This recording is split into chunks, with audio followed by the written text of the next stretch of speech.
చాలా పెద్ద corporate office అదే. Busy time. ఆఫీస్లో వర్క్ చేసుకుంటూ కూర్చున్నాడు కార్తీక్. ఉన్నట్టుండే ఆపకుండా ఫోన్ మోగుతోంది. ఏంటా అని హడావిడిగా ఫోన్ లిఫ్ట్ చేస్తే నేను అంది అట్నుంచి భార్య సాత్విక.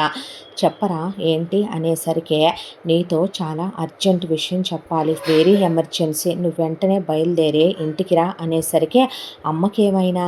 చచ్చ, అత్తయ్యకి ఏమీ కాలేదు, అత్తయ్య బాగానే ఉన్నారు, నువ్వురా ఇమీడియట్గా అనేసరికి నీకు అంటే ఎవరికి ఏమీ కాలేదు, అందరూ బాగానే ఉన్నారు, నువ్వు రా ముందు అనేసరికి కార్తీక్ ఇమీడియట్గా బయలుదేరి వెళ్ళబోతుంటే సార్ ఫైలు ఏదున్నా సరే తర్వాత చూస్తాను, ముందు నువ్వు వెళ్ళు అనే కార్తీక్ హడావిడిగా బయలుదేరి ఇంటికి వచ్చాడు.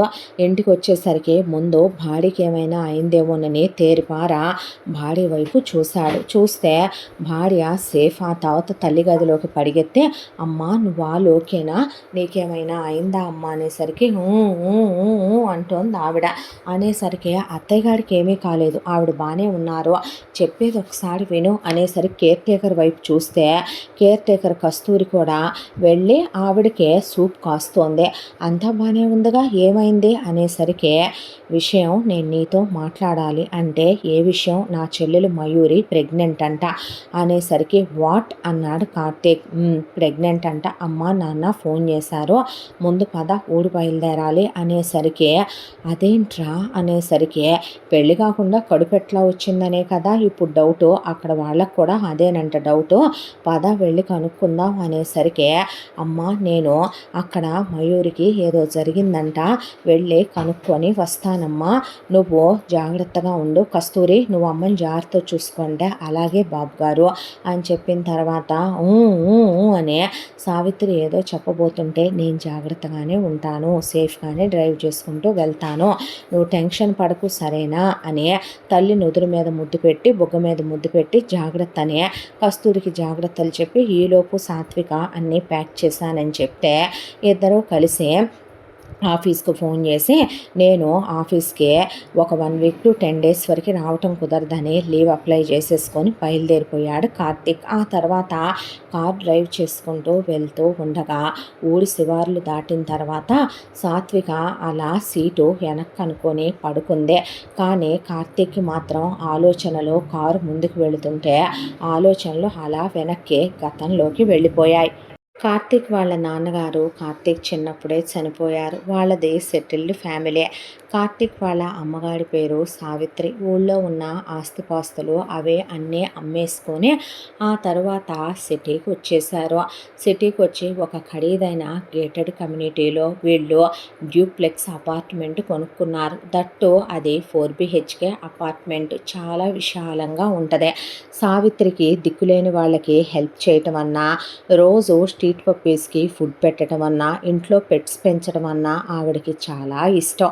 భర్త పోయిన తర్వాత ఆయన ప్రేమలో ఉన్న ఆవిడ ఆయనతో 10 ఏళ్ళు కాపురం చేసి 7 సంవత్సరాల వయసున్న కార్తీక్లోనే ఆయన్ని చూసుకుంటూ అందరూ ఇంకో పెళ్లి చేసుకోమన్నా చేసుకోలేదు.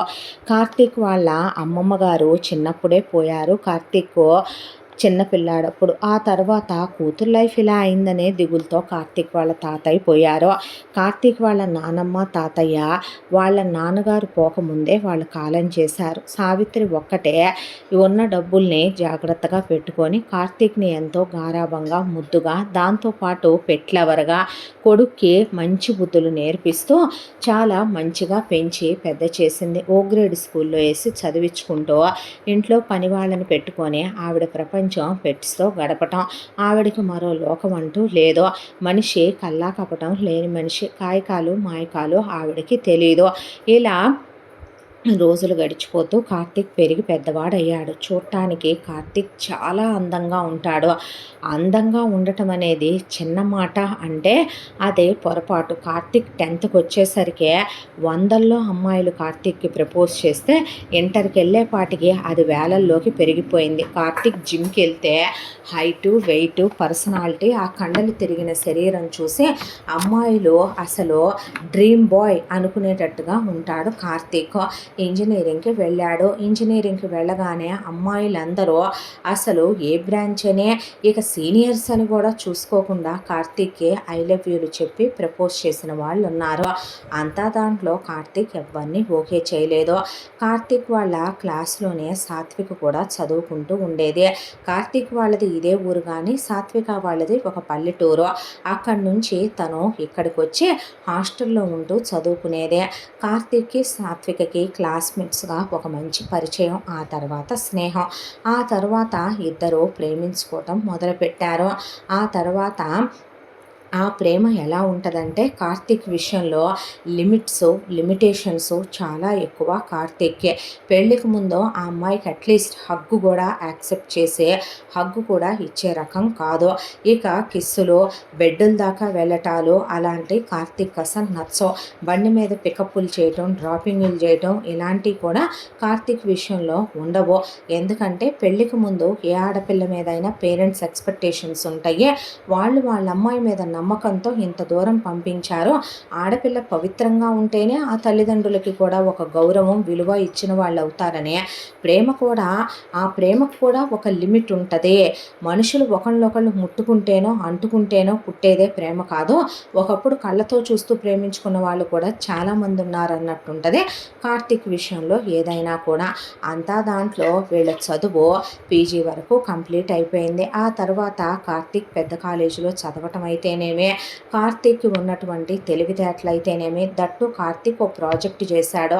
ఆ ప్రాజెక్టు కంపెనీ వాళ్ళకి చాలా నచ్చి వాళ్ళు ఒక బ్రాంచ్ హెడ్గా కార్తీక్కి జాబ్ ఆఫర్ చేసి నెలకి 4,00,000 రూపాయలు శాలరీ ఆఫర్ చేసి ఇంతని కార్తీక్ ఇచ్చిన ప్రాజెక్ట్కి పర్సంటేజ్ కూడా ఆఫర్ చేశారు. దాంతో ఆల్రెడీ సెటిల్డ్ ఫ్యామిలీలో ఉన్న కార్తీక్కి ఇప్పుడు ఇంకా బాగా ఆర్థికంగా కూడా ఎదుగుదల, బాగా కెరియర్లో కూడా నిలదొక్కుకోవటం కనపడేసరికి కార్తీక్ బాగా స్థిరపడ్డాడు. ఇప్పుడు ఇంకా దేని గురించి ఆలోచించాలని సాత్విక, మన పెళ్లి విషయం ఏం చేసావు కార్తీక్ అంటే, అమ్మకి ముందు నేను చెప్తాను, తర్వాత మీ ఇంటికి వచ్చి చెప్తానని వాళ్ళమ్మ సావిత్రికి సాత్విక ఫోటో చూపించి, అమ్మ ఇద్దరం ప్రేమించుకుంటున్నాం, తను చాలా మంచిదమ్మా, దానగుణం దైవగుణం కలిగిందే. సాత్విక అని ఏమంటా పేరు పెట్టారో కానీ చాలా సాత్వికంగా ఉంటుంది, చాలా తక్కువ మాట్లాడుద్దే, చాలా లిమిటేషన్స్లో ఉండే అమ్మాయే. గట్టిగా ఒక ఇద్దరు ముగ్గురితో తప్ప ఫ్రెండ్స్ అని కూడా అమ్మాయిలతో కూడా ఎక్కువగా మాట్లాడదు. ఇక ఎవరైనా పూర్ పీపుల్ ఉంటే వాళ్ళకి హెల్ప్ చేయటం, ఆర్ఫన్లకు వెళ్ళటం, ఓల్డేజ్ హోములకి వెళ్ళటం, తను కూడా పెట్లెవరే తెలుసా, స్ట్రీట్ పప్పీస్కి ఫుడ్ పెట్టడం, ఇలా చాలా హెల్ప్ఫుల్ నేచర్ అమ్మా అని చెప్పాక, నీ ఇష్టం నాన్న, నీ మనసుకు నచ్చితే నేను కాదంటానా, అంత మంచి అమ్మాయి అయితే నువ్వు నాకు చెప్పాలా, నా కొడుకు గురించి నాకు తెలుసురా, నా పెంపకం మీద నాకు నమ్మకం ఉందని ఆవిడ అన్నాక, అమ్మని తీసుకొని వస్తే కరెక్ట్ కాదులే కానీ మీ ఇంటికి ముందు నేనే వచ్చి మీ అమ్మ నాన్నలతో మాట్లాడతానని కార్తీక్ తనే వచ్చాడు. కార్తీక్ వచ్చిన అంత పెద్ద కారు, ఆ తర్వాత వచ్చిన కార్తీక్ చెప్పిన డీటెయిల్స్, వాళ్ళ నాన్నగారు, వాళ్ళ వంశం, వాళ్ళ ఇంటి పేరు, వాళ్ళ కులం, కార్తీక్ చదువు, కార్తీక్ అందం, దానికి తోడు కార్తీక్ అక్క చెల్లెళ్ళు అన్నదమ్ములు లేకపోవటం, వాళ్ళ అమ్మాయికి ఆడపడుచు పోరు లాంటివి లేకపోవటం, కార్తీక్ సంపాదన, వాళ్ళకి వెనకమాలున్న స్థిరచరాస్తులు అన్నీ చూసినటువంటి సాత్విక వాళ్ళ అమ్మ రతి, నాన్న రంజిత్కి ఈ సంబంధం తెగ నచ్చేసింది. దట్టు వాళ్ళ ఇంట్లో పెద్ద కూతురు మాటకి, పెద్ద కూతురు సుఖ సంతోషాలకి వాళ్ళు పెద్దపీట వేసే అమ్మా నాన్నలనే వాళ్ళ ధోరణిలో కార్తీక్కి అది అర్థమైపోయింది. దాంతో పెద్ద కూతురు ఇష్టాన్ని కాదనే అమ్మా నాన్నలు మేము కాదనే, ప్రేమ పెళ్ళికి మేము విరుద్ధం కాదనే, మా అమ్మాయి మెచ్చిన వాడే మా అల్లుడని వాళ్ళు పెళ్ళికి ఓకే చెప్పారు. ఆ తర్వాత సరే ఒక మంచి రోజు చూసి అమ్మతో వచ్చి మాట్లాడుదురు కానిలేండి అని చెప్పి కార్తీక్ తిరిగి వచ్చేసాడు. ఆ తర్వాత ఒక రోజున కార్తీక్ వాళ్ళ అమ్మకి చెప్పి షాపింగ్కి వెళ్తున్నానని ఒక మాల్కి వచ్చి షాపింగ్ చేసుకొని వెళ్తూ ఉండగా ఒక అమ్మాయి సడన్గా వచ్చి కార్తీక్ భుజాన్ని తాకిందే. సడన్గా కార్తీక్ హే అనేసరికి, ఓయ్ మగాడా ఏమన్నా గుద్దావా, ఎంత అందంగా ఉన్నావయ్యా మగడా అని, ఇంతకీ నీ పేరేంటి అనేసరికి నవ్వి కార్తీక్ అన్నాడు.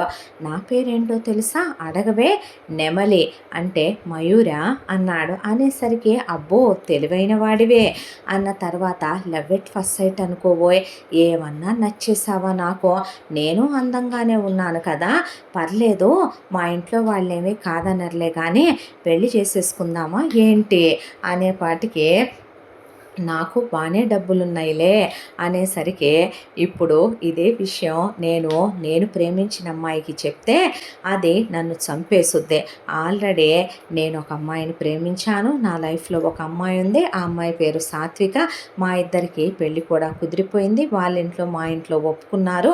సో ఈ జన్మకి సారీయే అన్న తర్వాత అబ్బచ్చా అనేసరికి, నిజంగా రియల్లే అనేసరికి, అక్క వీడు 24 క్యారెట్ గోల్డే, మామూలు క్వాలిటీ కాదు హై క్వాలిటీ అనేసరికి జుట్టు సరి చేసుకుంటూ సాత్విక్ వస్తే, ఏంటి ఇదంతా అనేసరికి, బావ మామూలు వాడు కాదు, అందగాడే కాదు మంచి మనసున్నోడు కూడా అనేసరికి, ఎవరు తను అనేసరికి, నా చెల్లెలు మయూరి. ఓ చెల్లెన్నావు కానీ ఎవరని పేరు చెప్పలేదు, ఎప్పుడు ఫోటో చూపించలేదు, తనేనా అనేసరికి, ఎవరని అడుగుతావేంటి బావంటే అనేసరికి, మంచి కోతిలా ఉంది అనేసరికి, అవును మరి మా అక్కని పెళ్లి చేసుకోబోతున్నామంటే నువ్వేంటో ఎలాంటోడువో మేము తెలుసుకోవద్దా ఏంటయ్యా అనేసరికి, అదేంటే అనుమానంతో ప్రేమించావా నన్ను అనేసరికి, అబ్బా కాదులే పెళ్లి కుదిరింది అనేసరికి, అదేదో సరదాగా ఈ రోజుల్లో అబ్బాయిలు తేడాగా ఉంటున్నారు,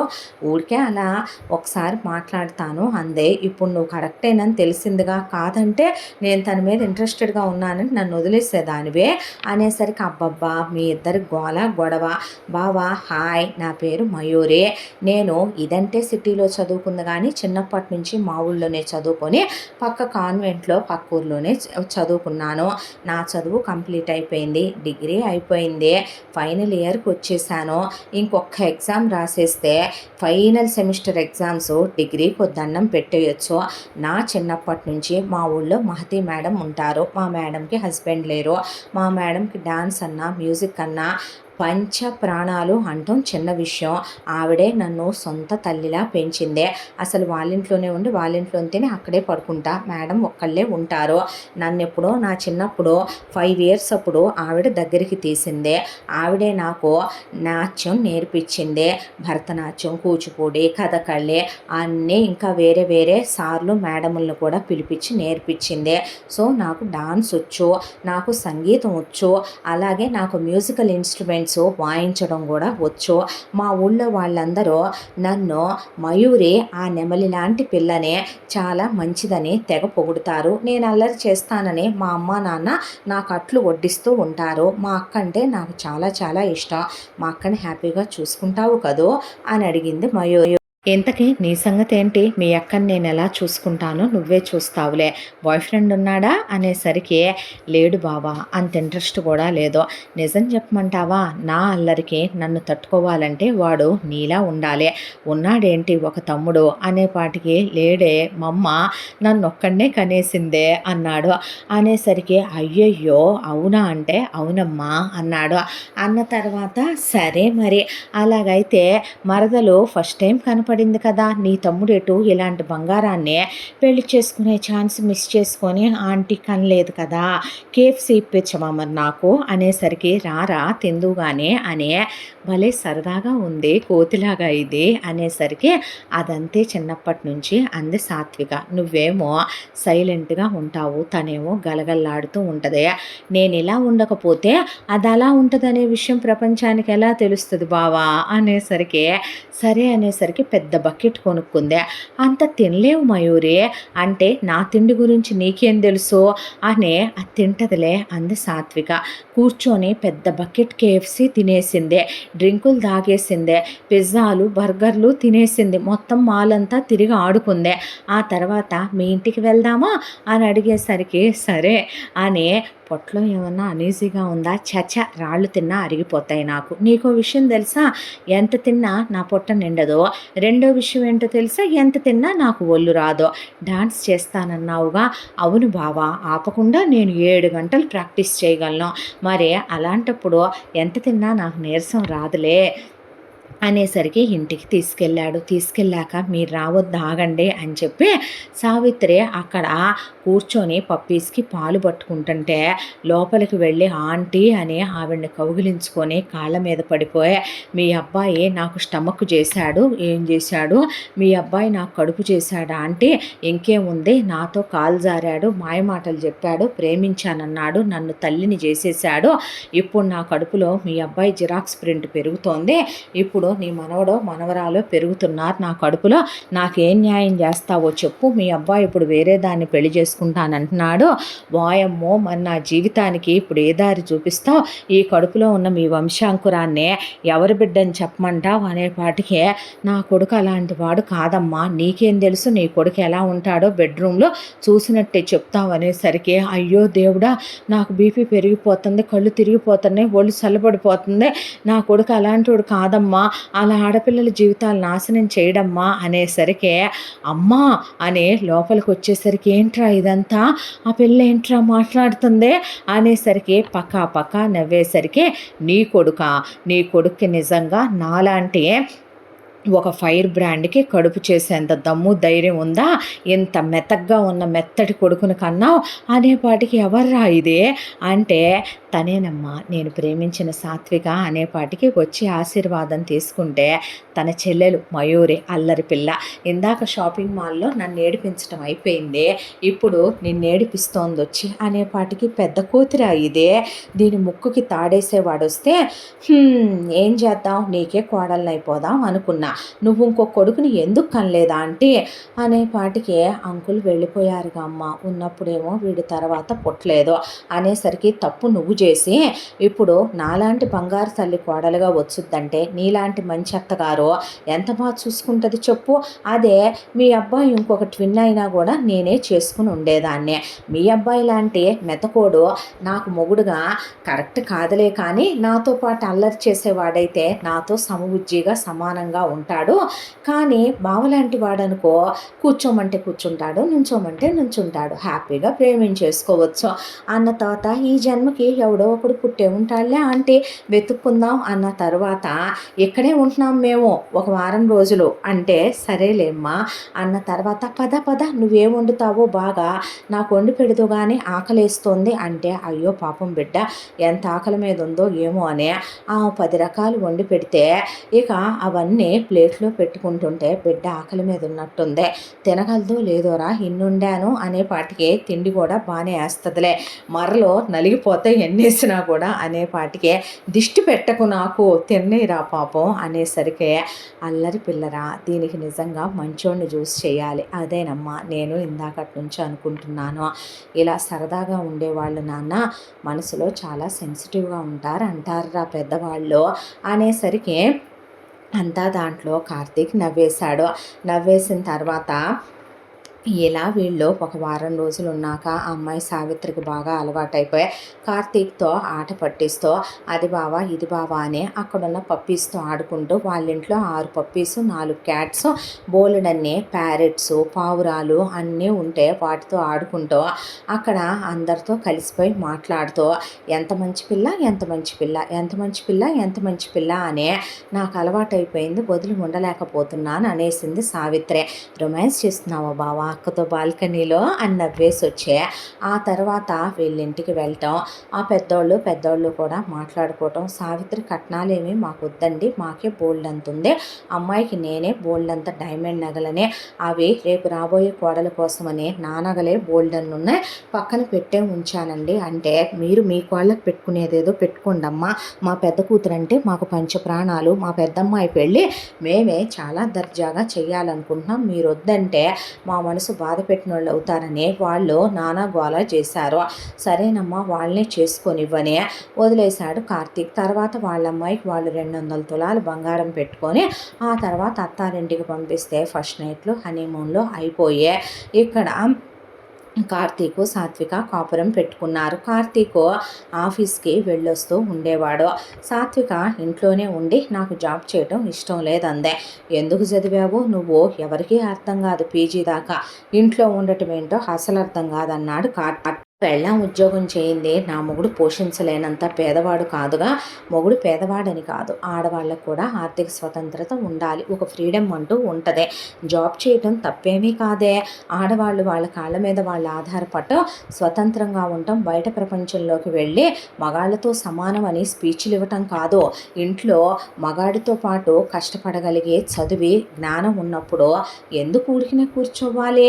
అదేమంటే అబ్బాయిలు తొక్కేశారంటారు. ఎంకరేజ్ చేసే హస్బెండ్ని అర్థం చేసుకోరు అనేవాడు కార్తీక్. ఇంత దాంట్లో సాత్విక వాళ్ళ అమ్మా నాన్నల్ని, వాళ్ళ విధి విధానాల్ని సావిత్రి కార్తీక్ గమనించి వీళ్ళకు ఒక్కోసారి విసుగు కూడా అనిపించేది. ఇక్కడేదో అమ్మాయికి తినడానికి తిండి లేనట్టు, వీళ్ళేదో తిండి పెట్టనట్టు పద్దాక మయూరి చేత అక్కడి నుంచి చక్కెరకేళి గెలలు పండినాయని, అక్కడి నుంచి కమలా పళ్ళని, యాపిల్ బాక్సులని, ద్రాక్ష పెట్లని, అక్కడి నుంచి పిండి వంటలని, నాన్ వెజ్ పచ్చళ్ళని, పొడులని, నెయ్యని అన్నీ పంపిస్తుంటే ఎందుకు సాత్విక మనకి ఇక్కడ ఏదో లేనట్టు అలా వాళ్ళని పంపించొద్దని చెప్పరాదు నువ్వు అంటే, అబ్బా పంపించు నువ్వు, ఏమైంది పుట్టింటి చలవా ఆడపిల్లకే, నేను ఒక్కదాన్నే తెచ్చుకుంటున్నానా ఏంటి, వాళ్ళు ఫీల్ అవుతారు ఇప్పుడు నేను కాదంటే.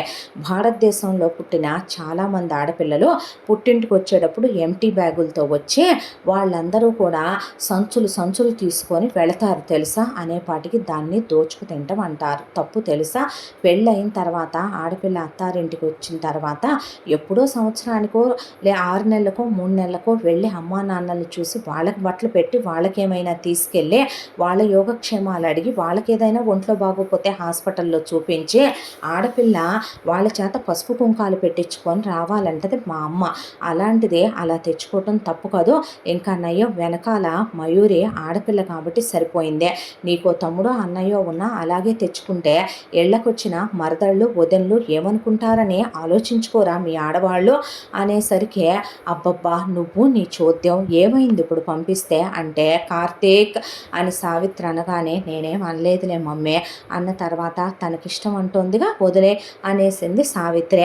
ఆ తర్వాత అది కాదమ్మా, మయూరికైనా రేపు పెళ్లి చేయొద్దా, ఏం పద్ధతులు ఇవి, చూసేవాళ్ళు దోచుకు తిన్నారనుకోరు, లేఖితనంగా పెళ్ళాల అత్తారేళ్ళ దగ్గర నుంచి తెస్తుంటే మొగుళ్ళు ఊరుకొని అలా తింటాం ఏం పద్ధతి అంటావు, మనం అడిగామా వాళ్ళనే, వద్దంటే వింటున్నారా వాళ్ళు, కొందరంతే నాన్న, మనకు అనవసరం అనుకొని వదిలేయరాదు అందావిడ. ఆ తర్వాత ఇక వాళ్ళు అలా పంపించడం, మయూరి వచ్చి వెళ్ళటం, వచ్చినప్పుడల్లా సరదాగా 2 రోజులు 3 రోజులు ఇక్కడ ఉండి వెళ్ళటం మయూరికి అలవాటైపోయింది. ఆ తర్వాత మయూరి ఫైనల్ ఎగ్జామ్స్ అయిపోయినాయి.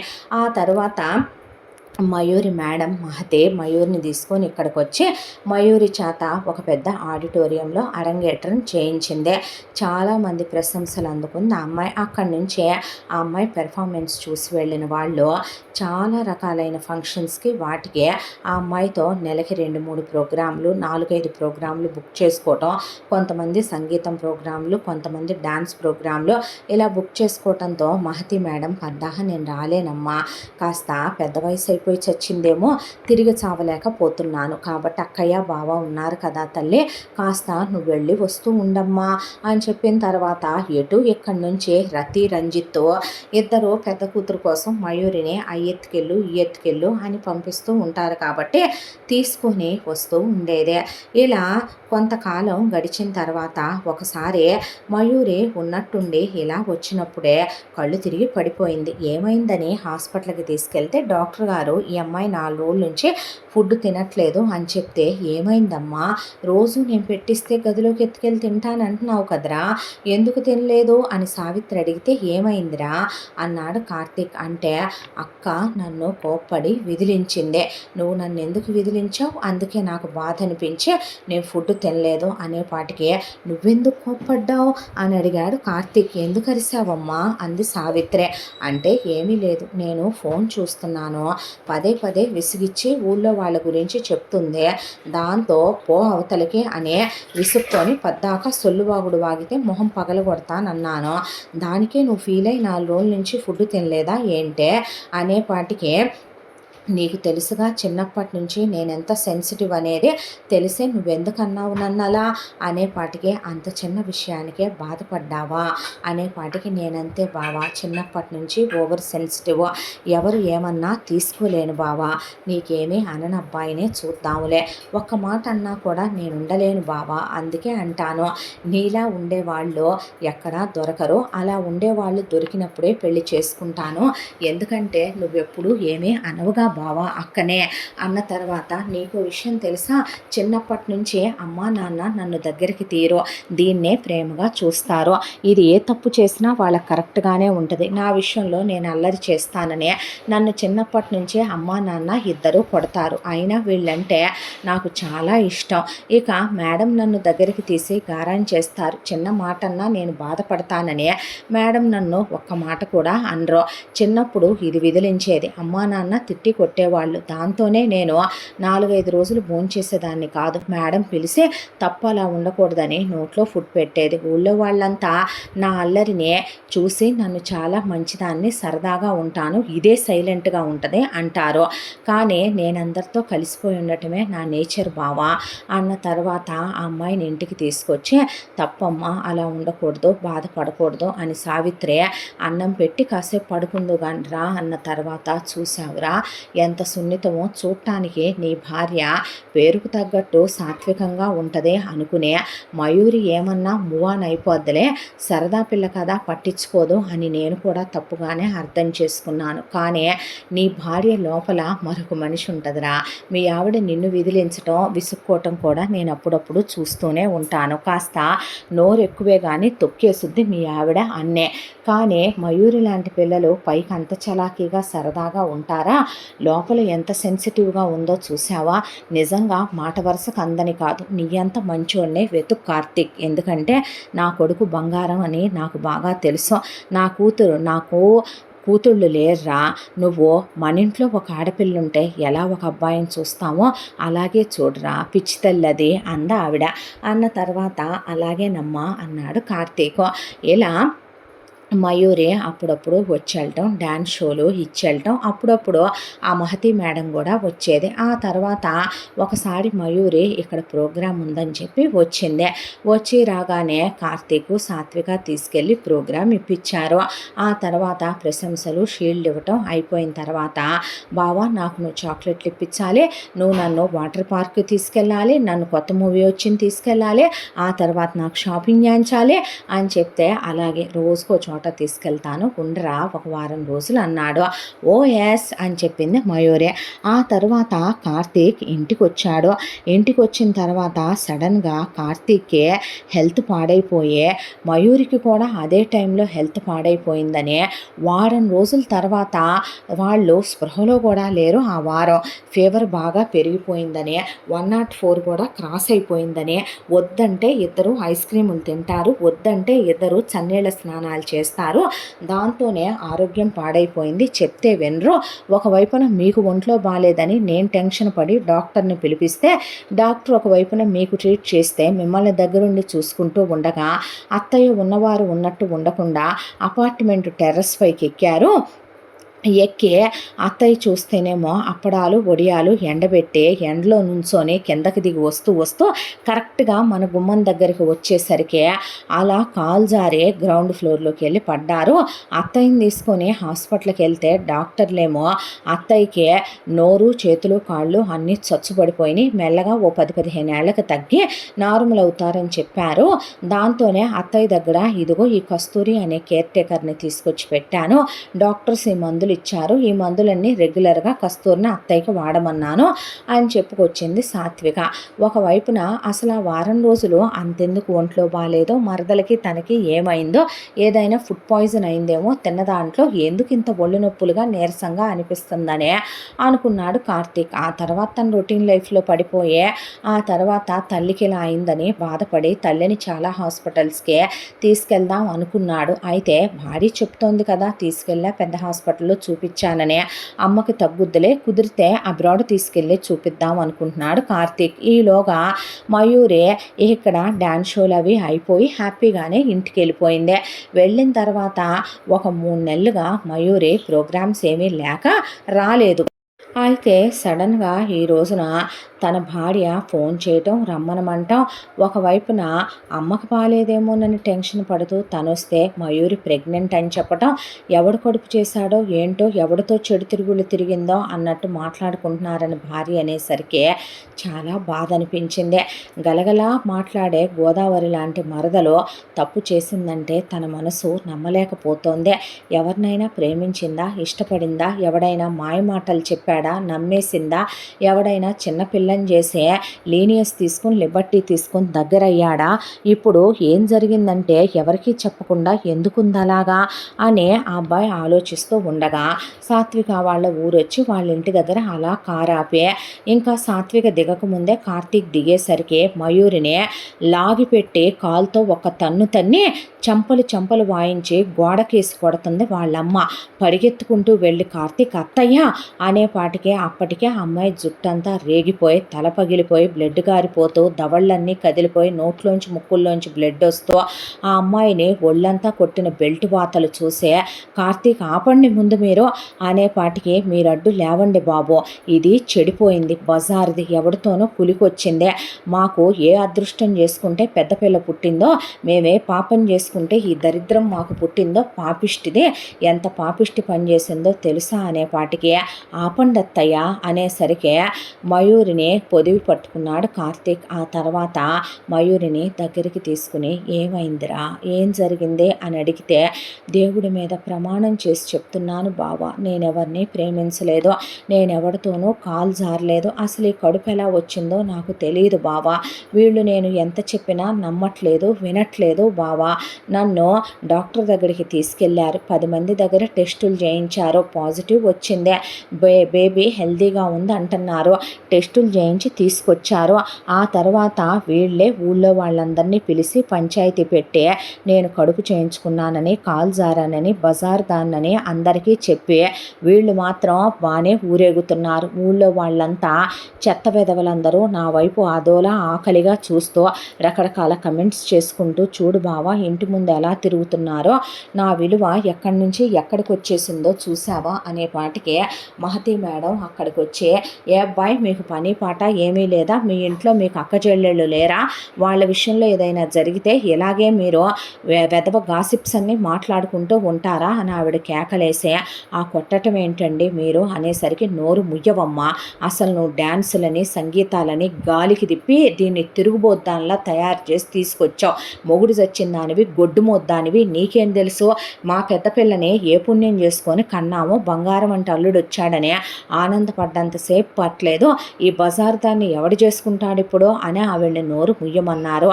ఈలోపు కార్తీక్కి మయూరి వైపు చూస్తే జాలేసింది, బాధ వచ్చింది, దిగులు అనిపించింది. వీళ్ళెవరూ చెప్పిందే అసలు తను నమ్మలా. మయూరిని వెంట పెట్టుకొని వెళ్ళి టెస్టులన్నీ చేయించాడు, పాజిటివ్ అని వచ్చిందే. ఆ అబ్బాయికి అసలు బ్రెయిన్ పనిచేయట్లేదు. ఒకవేళ ఎవడైనా బెదిరించాడా, లేకపోతే ఏమైనా తన్నే అన్కాన్షియస్లో ఏదైనా జరగడానికి జరిగి ఏదైనా తప్పు జరిగిందా, కొట్టారా, పోనీ ఏదైనా కలిపి క్లోజ్ అయ్యారా అనేది అసలు అర్థం కాలేదు. దాంతో ఇంటికి తీసుకొచ్చి అలా కూర్చోబెడితే ఆ అమ్మాయి తిండి తింటల్లా, నీళ్లు తాగట్లా.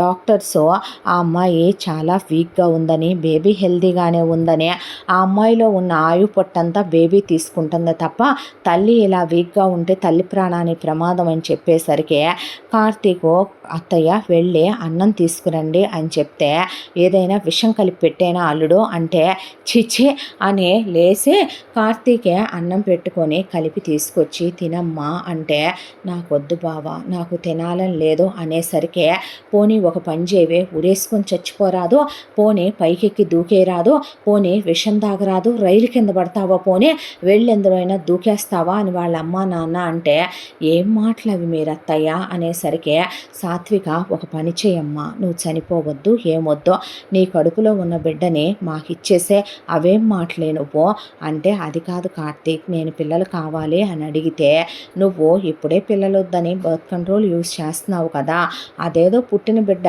రేపొద్దున దాని మెడకి ఎక్కడ చుట్టుకుంటుందో అనేగా అది టెన్షన్ పడుతుంది.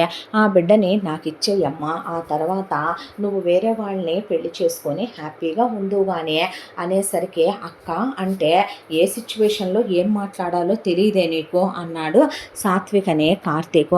ఇది ఇంకా బాగుందే, చెడు తిరుగుళ్ళన్నీ తిరిగి ఇది కడుపు తెచ్చుకుంటే ఇంతకన్నా ఏం చెప్తాను నేను అనేపాటికి నోరు మొయ్యి నువ్వు అన్నాడు కార్తీక్. అనేసరికి చూసావా నీ వల్ల ఎప్పుడూ లేనిది బావ కూడా అక్కని కోప్పడుతున్నాడని మళ్ళీ ఆ అమ్మాయిని కొట్టారు.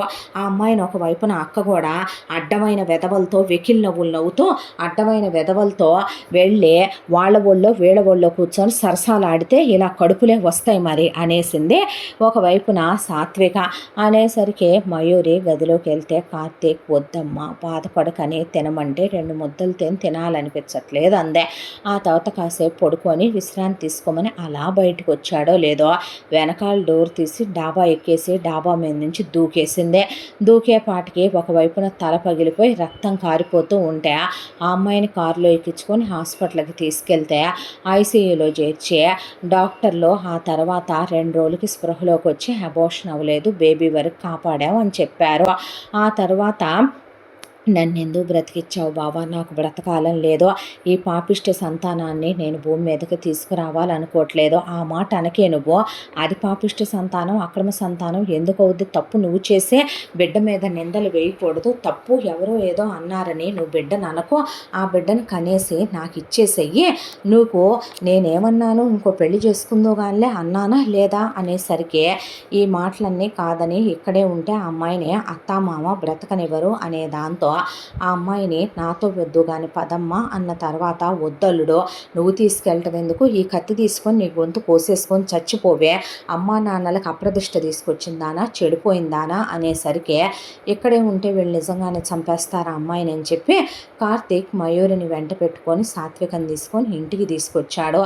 ఇప్పుడు మన ఇంటికి తీసుకొస్తే అమ్మా నాన్న ఏమనుకుంటారో, ఇంకా నువ్వేం మాట్లాడొద్దు సాత్వి, నీకో విషయం చెప్పనా, ఇప్పుడు తనున్న పొజిషన్లో అక్కడ వదిలేస్తే తను బ్రతకదు. రెండో విషయం చెప్పనా, మీ అమ్మ నాన్నలో అలా హార్ష్గా తనతో బిహేవ్ చేసే సిచ్యువేషన్లో ఇప్పుడు తను ఉందంటావా అన్నాక అమ్మాయిని తీసుకొచ్చే ఇక్కడ వాళ్ళ అమ్మ దగ్గరికి వెళ్ళి జరిగిందంతా చెప్తే ఆవిడ అనుకుంటూ ఏడుస్తూనే ఉంది మంచంలో. ఈలోగా మయూరిని డాక్టర్ దగ్గర తీసుకెళ్ళి చూపించే తనే ఆ అమ్మాయికి పొద్దున పూట ఫుడ్ పెడుతూ జ్యూస్ తాగిస్తూ ఆఫీస్కి వెళ్ళినప్పుడు సాత్వికని చాలా జాగ్రత్తగా చూసుకోమంటే ఇలా ఒక వారం గడిచాక సాత్విక ఫుడ్ తెచ్చి మయూరిని తినమందే.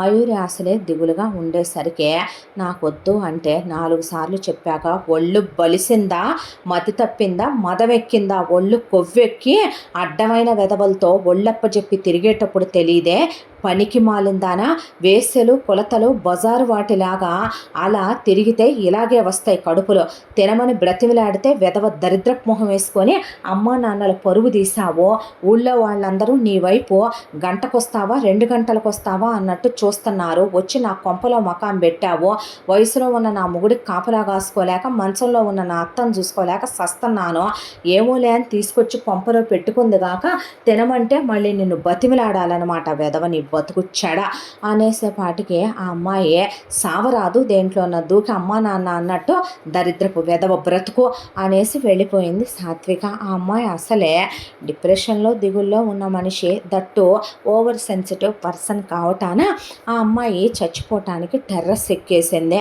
టెర్రస్ మీద నుంచి దూకబోయేలోపు కార్తీక్ ఆఫీస్ నుంచి వచ్చినోడు అనుకోకుండా కారులో నుంచే అలా పైకి చూసి ఆ అమ్మాయి అక్కడి నుంచో ఆలోచించుకుంటుంటే గుండె గుబేలుమనే ముందు లిఫ్ట్ సంగతి తీసి పక్కన పెట్టి ఎలా ఎక్కాడో కానీ అపార్ట్మెంట్ పైకెక్కి చేయి పట్టుకొని ఆ అమ్మాయిని లాగి చెంప మీద కొట్టబోయి కూడా కొట్టలేక చేయి దించేసే ఏంటి పిచ్చి పనులు అనేసరికి కార్తీక్ని కౌగిలించుకొని వెక్కిళ్ళు పెట్టి ఏడ్చేసింది మయూరే. పిచ్చి పట్టిందా అనే ఆ అమ్మాయి కళ్ళు తిరిగి పడిపోతే తీసుకొచ్చి ఇంట్లో పడుకోబెట్టాడు.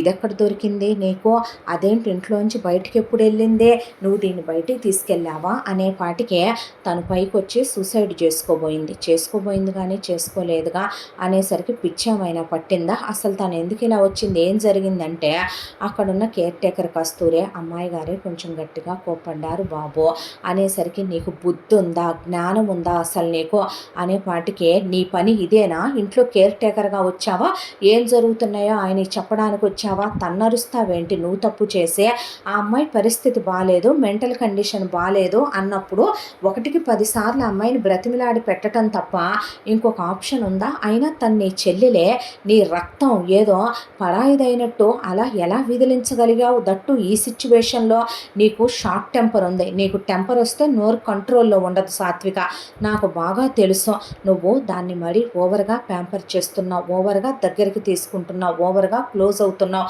నలుగురు ఏమనుకుంటారో అర్థమవుతుందా నీకు, షటప్ సాత్విక, ఏం మాట్లాడుతున్నావు అర్థమవుతుందా నీకు, నేనేంటి తనేంటి, ఎవరు తను, నాకేమవుద్ది తను, అర్థం పర్థం లేకుండా పిచ్చి మాటలు మాట్లాడావంటే ఊరుకోను నేను ఇంకోసారి, ఏమోలే మనకు పిల్లలు లేరులే, తన కడుపులో ఉన్న బిడ్డను నువ్వు జాగ్రత్తగా చూసుకుంటావని నేను అనుకుంటే, అంటే నువ్వు నన్ను గొడ్రా అని అన్నావు, పిల్లలు పుట్టరు అన్నావు, పిచ్చేమైనా పట్టిందా, ఇప్పుడు నువ్వెందుకు ఫీల్ అవుతున్నావే, నువ్వు పిల్లల్ని కనక తల్లి, లైఫ్ అంతా కనకపోయినా నేనేమన్నావు, అసలు నాకు పిల్లల మీద ఇంట్రెస్టే లేదే, నాకు పిల్లలు కావాలని నిన్ను అడిగానా, నేను ఇంట్రెస్ట్ లేకేగా బర్త్ కంట్రోల్ యూస్ చేస్తున్నాము, తన కడుపులో ఉన్న బేబీని నువ్వు జాగ్రత్తగా చూసుకుంటావు, తనున్న కండిషన్లో తను వీక్గా ఉందని నీకు అప్పచెప్తే నువ్వు ఇలా ఏడుస్తూ ఈ గొడవ ఏంటి అసలు, నువ్వు తను అలా అంటమేంటి అసలు అనే, ఇలాగైతే అయ్యే పని కాదులే మనం అని చెప్పి తనే వర్క్ ఫ్రమ్ హోమ్ అప్లై చేసేసుకుని నెక్స్ట్ డే నుంచి ఇంట్లో ఉంటుంటే, ఇంట్లోనే ఉంటున్నావేంటే అనేపాటికి, మరేం చేయను,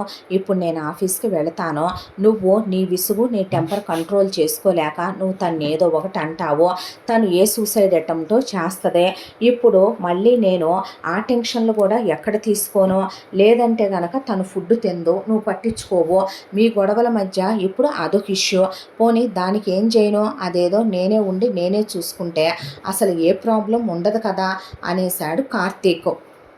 కార్తీక్ వాళ్ళ ఫ్రెండ్ అమ్మగారు ఒక గైనకాలజిస్టు, ఆవిడ దగ్గరే తీసుకెళ్ళి రెగ్యులర్ చెకప్కి చూపించి తీసుకొస్తున్నాడు మయూరినే, తనే దగ్గరుండి, తినమ్మా ఇంకొంచెం తిను, నీకు కేఎఫ్సీ అంటే ఇష్టంగా తీసుకురానా, కూల్ డ్రింక్స్ ఇష్టంగా, చాక్లెట్స్ ఇష్టంగా, నీకు చెర్రీస్ అంటే ఇష్టం కదో, నీకు ఇవంటే ఇష్టంగా అవంటే ఇష్టంగా అని ఎంత బ్రతిమిలాడినా, ఎంత నార్మల్ చేయాలనుకున్నా, ఎంత బుజ్జగించినా ఆ అమ్మాయి తిండి పడిపోయిందే, మనిషి ఎముకలు కూడా అయిపోయింది, సన్నగా తయారైపోయిందే, ఉండాల్సిన ఐడియల్ వెయిట్ కన్నా కూడా రోజు రోజుకి క్షీణించిపోతుందే, రాత్రంతా వెక్కిళ్ళు పెట్టి గుండెలు అవిసిపోయిందాకా ఏడుస్తుందే, పైగా వేవిళ్ళు ఉన్నాయంట, దాంతో ఇక ఒకవైపున ఆ అమ్మాయికి రక్తపు జీర పడేంత వరకు కూడా డొక్కల్లో నొప్పి వచ్చేంత వరకు వయసు చిన్నదే, దానికి తోడు అసలు ఈ టెన్షన్లతో ఆపకుండా వామిటింగ్స్ ఒకటి అవుతున్నాయి, ఒకవైపున ఒక్కొక్కసారి కార్తీక్ మీదే కక్కేస్తుంది మయూరే, సాత్విక అక్కడి నుంచి లేచి వెళ్ళిపోతే సాత్విక ఒకవైపున తనకి చీదరగా చిరాగ్గా ఉందని పక్కకి వెళ్ళిపోతే, కార్తీక్ చేతుల్లోనే వాంతి పట్టడం, ఆ అమ్మాయికి తొడవటం, దగ్గరికి తీసుకోవటం, ఒళ్ళో పడుకోబెట్టుకోవటం, ఆ అమ్మాయి తల నిమరటం, మరీ నువ్వు ఎక్కువ దగ్గరికి తీస్తున్నాను అనిపించట్లేదు, పిచ్చి మాటలు మాట్లాడితే నాకు కోపం వస్తుంది అన్న తర్వాత ఏంటో ఈ పరిస్థితులని ఆలోచిస్తూ ఉండగా మయూరికి 6వ నెల కూడా నిండి 7వ నెల వచ్చిందే, ఈలోగా అత్తామామలు మేము వస్తామంటే అస్సలు వద్దు, మీరు వస్తానంటే నేను అస్సలు ఊరుకోనండి, మీరు రావటానికి వీలు లేదంటే అది కాదు బాబు వద్దండి, మీరు వస్తే తన శవాన్ని ఇచ్చి పంపాలి నేను మీకు, ఇప్పుడిప్పుడే తను కొంచెం మెల్లమెల్లగా కనీసం ఒక మనిషిలాగైనా బ్రతుకుతుంది, తను ఉండనివ్వండి ప్రస్తుతానికి డెలివరీ అయిందాక అలాగా అన్నాడు కార్తీక్. అన్న తర్వాత ఆ రోజు రాత్రి తనే భోజనం పెట్టి మయూరిని పడుకోబెట్టి పెట్టాడో, తన తల్లి గదిలో ఫుల్ టైం ఉంటుంది కాబట్టి కస్తూరికి కూడా ఎవరూ లేరు, నేను ఫుల్ టైం ఉంటాను అని చెప్పి ఒప్పుకొనే ఇక్కడే తినేసి ఇక్కడే ఉంటుంది కస్తూరే, దాంతో అమ్మ విషయంలో టెన్షన్ లేదని పడుకున్న తర్వాత అటు తిరిగి నిద్రపోతోంది సాత్విక, ఉన్నట్టుండే పెద్ద పెద్ద శబ్దాలు వినిపించడంతో ఉలిక్కిపడి లేచాడు, చూస్తే బయట ఏమైందో మరదలేమైనా అని చెప్పి తలుపు తీసి చూస్తే పడుకొని నిద్రపోతుంది, అమ్మయ్య డోర్ దగ్గర లాగితే ఎవరో బయట ఆకతాయిలు ఏదో టపాసులు పేల్చినట్టున్నారు, సౌండ్ వచ్చింది అనుకోనే తను తిరిగి వస్తూ ఉండగా ఇంట్లో పప్పీసు 6, క్యాట్స్ 4, తనకి లెక్క తెలుసు అన్నీ. చూస్తే 4 పప్పీస్ కనపడుతున్నాయి, మిగతా 2 స్టూపిడ్స్ ఏవి, ఎక్కడికి వెళ్ళారా అని వాటిని పేరు పెట్టి పిలుచుకుంటూ అటు ఇటు తిరుగుతుంటే ఒక కట్టెన్ వెనకాల టింగ్ టింగ్ టింగ్ అనుకుంటూ తోకలాడుతున్నాయి 2 పప్పీలే. అయ్యయ్యో, ఇక్కడికి వచ్చారా, పడుకోకుండా ఏం చేస్తున్నారా మీరు డర్టీ ఫెలోస్, ఇక్కడికి వచ్చి ఇద్దరు ఏమల్లరి చేస్తున్నారా అని అక్కడికి వెళ్ళేసరికి అక్కడ ఏదో బట్టలు పడేసి ఉన్నాయి.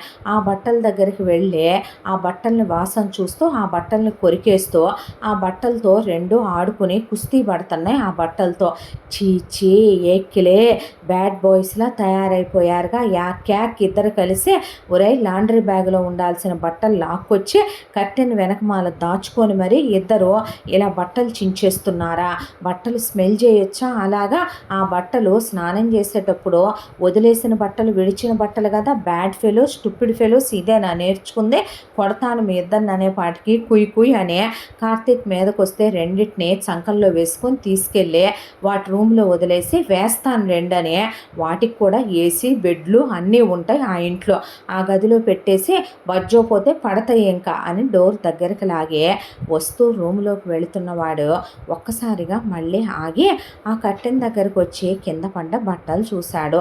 చూస్తే అక్కడ ఒకటి తన ప్యాంటు, అది తన ఫార్మల్ ప్యాంటు, దట్టు దుమ్ము కొట్టుకొని పోయి ఉన్నాయి ఆ బట్టలు. ఆ ప్యాంటు పక్కనే లేడీస్ ప్యాంట్ ఉంది, అదే తన భార్యది కాదు, తన భార్య బట్టలేంటనేది తనకి తెలుసు. దట్టు ఒక బెడ్షీట్ కూడా పడేసింది. ఆ బెడ్షీటు తన బెడ్రూమ్లోదే. తను బెడ్రూమ్లో ఉండేటటువంటి ప్రతి తన కలెక్షను చాలా స్పెషల్గా ఉండాలని తన అబ్రాడ్ వెళ్ళినప్పుడు తెచ్చుకున్నవి ఉంటాయి, లేదా తన ఫ్రెండ్స్ చేత తెప్పించుకున్నవి ఉంటాయి. బెడ్షీట్స్ అంటే తనకి చాలా ఇష్టం, అందుకే చాలా స్పెషల్గా స్మూత్గా ఉండే కలెక్షను తన అబ్రాడ్ నుంచి తెచ్చుకున్న వాటిల్లోది ఒకటి ఆ బెడ్షీటు. ఆ బెడ్షీటు నిండా డస్ట్ పట్టిపోయి ఉంది. దట్టు తను ఆ బట్టల్ని చేతిలోకి తీసుకున్నాడు. తీసుకుంటే ఆ ప్యాంటు ఎక్కడో చూశాను అనుకుంటే అది తన మరదల ప్యాంటు. చూస్తే ఆ ప్యాంటుకి బ్లీడ్ అయ్యి స్పర్మ్ అంటే ఎండిపోయి గట్టిగా ఉంది. చూస్తే తన ప్యాంటుకి కూడా స్పర్మ్ అంటేసి ఉంది. ఆ బెడ్షీట్ ఓపెన్ చేసి చూస్తే బెడ్షీట్ నిండా స్పర్ము అలాగే బ్లడ్ పడుంది. తను ఎప్పుడూ తన వైఫ్తో అంత హార్ష్గా తను ఎప్పుడూ ఇంటిమేట్ అవ్వడు. రెండో విషయం, తను హనీమూన్లో ఫస్ట్ టైం కలిసినప్పుడు కూడా తన భార్యకి వర్జినేనైనప్పటికీ బ్లీడింగ్ ఎప్పుడూ అవ్వలేదు. ఈ రోజుల్లో సెమెన్ అనేదే చిన్నపిల్లలు ఆడుకునేటప్పుడు కూడా చిరిగిపోద్ది. తను అసలు ఆ విషయం అలాంటి పట్టించుకొని తన పెళ్ళాన్ని వర్జినిటీ టెస్టులు చేసుకునే మొగుడు కాదు. దట్టు ఈ ప్యాంటు తన భార్యది కాదు, తన మరదలదే.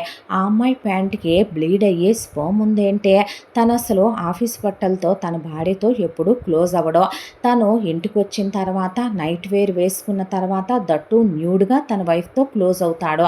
అలా బట్టల నిండా ఎంబారిజంగా అగ్లీగా తనన్ను అంటించేసుకుంటూ తన వైఫ్తో క్లోజ్ అవ్వడు. అసలు పీరియడ్ టైంలో తన వైఫ్ని టచ్ కూడా చేయడు, దగ్గరికి తీసుకొని పడుకోబెట్టుకుంటాడు. తన వైఫ్ పీరియడ్ ప్యాంటీస్ వాడుద్దే.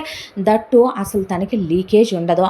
మరి ఈ బ్లీడ్ ఏంటి, ఈ బట్టలేంటి, ఈ ప్యాంట్ ఏంటి, ఒక్క క్షణం బ్రెయిన్ ఏమీ పని చేయలేదు. దాంతో తన ఆలోచనలు 100 రకాలుగా వెళుతున్నాయి, 1,00,000 రకాల అనుమానాలు వస్తున్నాయి. దాంతో ఆలోచించడం మొదలుపెట్టాడు. మరదలు ఇక్కడికి రావటం, వచ్చాక వారం రోజులు ఒంట్లో బాగోకపోవటం, బాగోనప్పుడు మరదలకి తనకి ఒకేసారి ఒంట్లో బాగోకపోవటం, అసలు ఆ వారం రోజులు తన లైఫ్ అనే క్యాలెండర్లో ఏం జరిగిందో తనకి మరదలకి తెలియకపోవటం. ఆ తర్వాత వారం రోజులకు స్పృహలోకి వస్తే ఇద్దరు చన్నీళ్ళ స్నానాలు చేస్తారు, చెప్తే వినరు, ఐస్ క్రీములు తింటారు. ఇద్దరికి 104 పైన ఫీవర్ వచ్చింది. డాక్టర్ వచ్చాడు, చూశాడు, మందులు ఇచ్చాడు. ఇద్దరు మత్తులోనే ఉన్నారు, లేవలేదు. ఈలోపు అసలు అమ్మ ఎప్పుడూ లిఫ్ట్లో తప్ప బయటికి వెళ్ళదు. ఇంట్లో కూడా పై ఫ్లోర్కి వెళ్ళే అలవాటే లేదు, ఇంట్లో పని వాళ్ళు ఉన్నారు.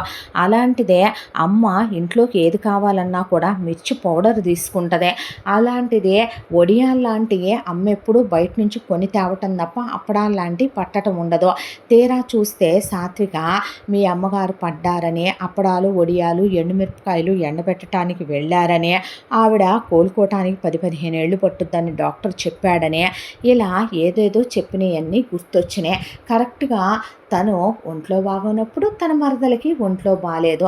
ఆ వారం రోజులు ఏం జరిగిందో తను స్పృహలో లేడు, తనకి తెలీదు. ఒకవైపున అదే టైంకి అమ్మ పడిపోయింది. అమ్మకి నోరు కూడా పడిపోయింది.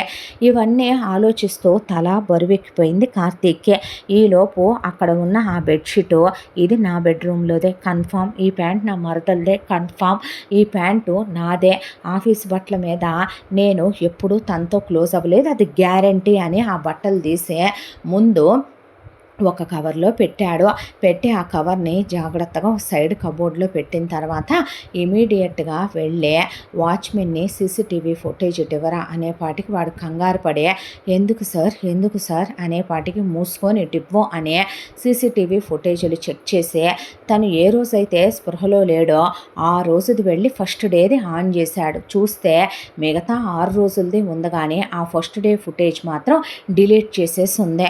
ఎక్స్పెక్టెడే అనుకొని ఆ తర్వాత తన అనుమానం ఇంకా బలపడటంతో ఇంటికి వచ్చేసరికి తల్లి గదిలోకి వెళ్ళి చూశాడు. చూస్తే తల్లి గదిలో మాత్రలన్నీ అమ్మ కరెక్ట్గానే వేస్తున్నావా కస్తూరి అంటే, ఆ బాబు అమ్మాయి గారు తీసుకొచ్చి ఇస్తారు కదా, ఇచ్చినవన్నీ టైం టు టైం వేస్తున్నానయ్యా, అమ్మగారిని అడగండి బాబు అన్న తర్వాత అమ్మ వేసుకుంటున్నావుగా అంటే అంది ఆవిడ. అన్న తర్వాత 100 రకాల ఆలోచనలు, బ్రెయిన్ పనిచేయటల్లా, ఎక్కడో ఏదో లింక్ కట్ అవుతోంది, ఎక్కడో ఏదో జరుగుతోంది అనే దాంతో బ్రెయిన్ పనిచేయక 1కి 100 ఆలోచనలు. ఇదంతా కాదని చెప్పి మయూరిని వెంట పెట్టుకొని తన ఫ్రెండ్ మదర్ అయిన గైనిక్ ఆవిడేగా చూస్తోంది. తీసుకెళ్ళి ఆంటీ తనకోసారి స్కాన్ చేసి కరెక్ట్గా ఎన్ని మంత్స్ డేస్ అనేది కూడా చెప్తారుగా స్కాన్లో చెప్పండి అనేసరికి ఆవిడ టెస్ట్ చేసి గంటలతో సహా చెప్పింది ఆవిడ. చెప్పేసరికి క్యాలిక్యులేట్ చేసుకున్నాడు. కరెక్ట్గా ఆవిడ చెప్పిన లెక్క ప్రకారం తను మయూరికి ఒంట్లో బాగుంది. అప్పుడే అక్కడి నుంచి లెక్కేస్తే కరెక్ట్గా ఇప్పటికే తనకి 7 నెలలు నిండి 8వ నెల వచ్చింది. అంటే ఈ బట్టలు అన్నాళ్ళుగా వాష్ చేయలేదు. కర్టెన్ వెనక్కి ఎలా వచ్చినాయి అంటే పని వాళ్ళని సాత్విక అమ్మ పట్టించుకున్నట్టు పట్టించుకొని ఇల్లు క్లీన్ చేయించదు. ఈ బట్టలు పప్పీస్ తీసుకొచ్చి స్మెల్ చేసి కర్టెన్ వెనకాల పెట్టినట్టు ఉన్నాయి.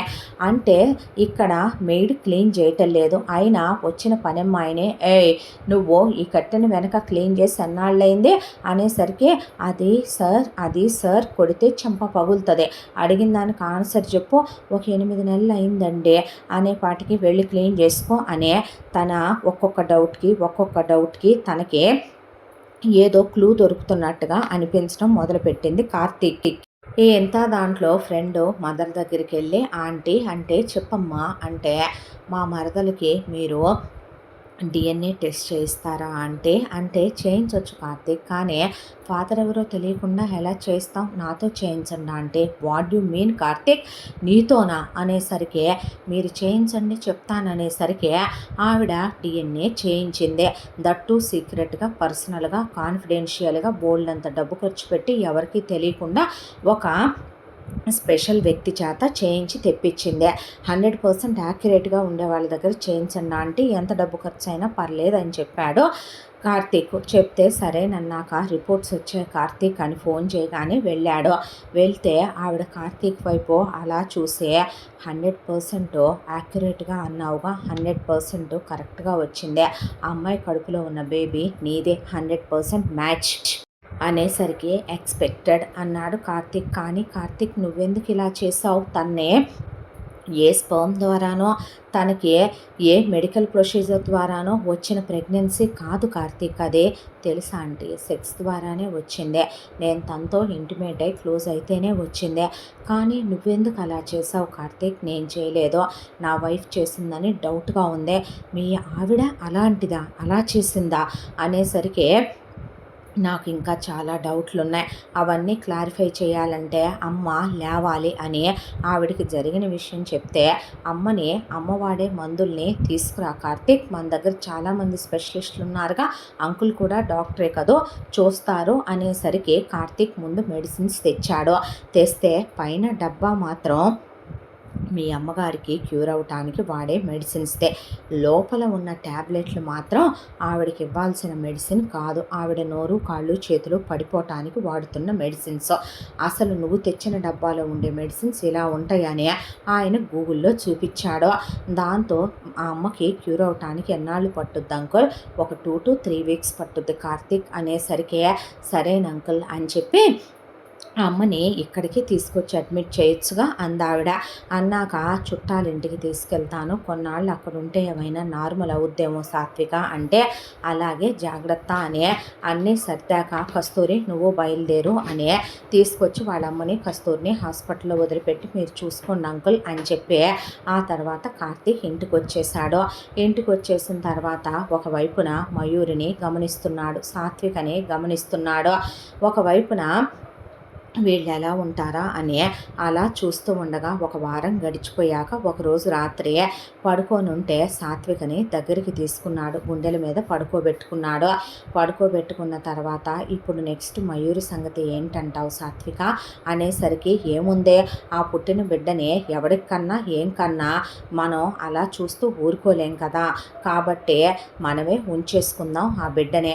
ఉంచేసుకున్న తర్వాత ఇక దాందేముందే, దాన్ని మా ఊళ్ళో ఒకడున్నాళ్లే వాడికిచ్చి మా అమ్మ నాన్న పెళ్లి చేసేసుకుంటారు అన్నాక ఎందుకురా ఆ బిడ్డని మనం తీసుకోవటం, మనకేమైనా పిల్లలు పుట్టరా ఏంటి అనేసరికి, అబ్బే చా అది కాదు, ఎందుకు పుట్టరో నువ్వు కొన్నాళ్ళ దాకా వద్దు ఇష్టం లేదన్నావు కదా, తర్వాత కూడా నువ్వు ఇష్టం లేదంటే ఉంటే ఉంటారులే, దట్టు మగబిడ్డ అనుకుంటా, నీకెలా తెలుసు మగబిడ్డ ఆడబిడ్డ అంటే ఊహించి చెప్తున్నాను అనేసరికి, సర్లే మన ఊహలన్నీ నిజం అవుతాయా, అయినా మనకెందుకో ఎవరెవరితోనో చెడు తిరుగుళ్ళు తిరిగి కడుపులు తెచ్చుకున్న బిడ్డల్ని మనం ఉంచుకుంటామా అని కావాలే అన్నాడు.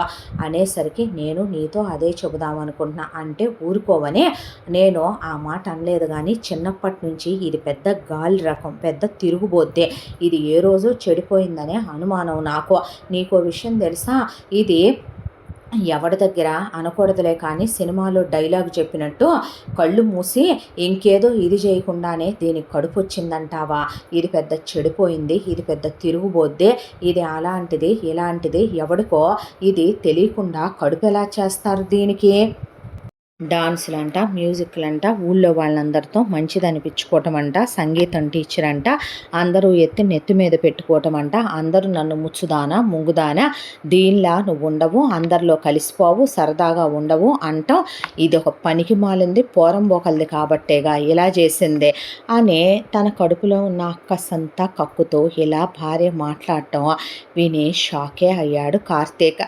తన వైఫ్లో ప్రేమించేటప్పుడు కానీ ప్రేమించాక ఇన్నాళ్ళు ఎప్పుడూ ఇలాంటి మనిషి ఒకటే లోపల నిద్రపోతోందని తను ఎప్పుడూ ఎరగడో, మంచికే అందో చెడుకే అందో అమ్మ ఒకరోజు ఒక మాట అంది, నీ పెళ్ళాం లోపల మరొక మనిషి ఉంటుందిరా అనే, కానీ సొంత చెల్లెల మీద చెల్లెలు తిరుగుబోద్దనే, చెల్లెలు గాలి రకమని, చెల్లెలు చెడిపోయిందనే, ఒకడితో కాలు జారిందనే అలా ఎలా అనగలుగుతుందే, ఎలా నిందలు వేయగలుగుతుందే.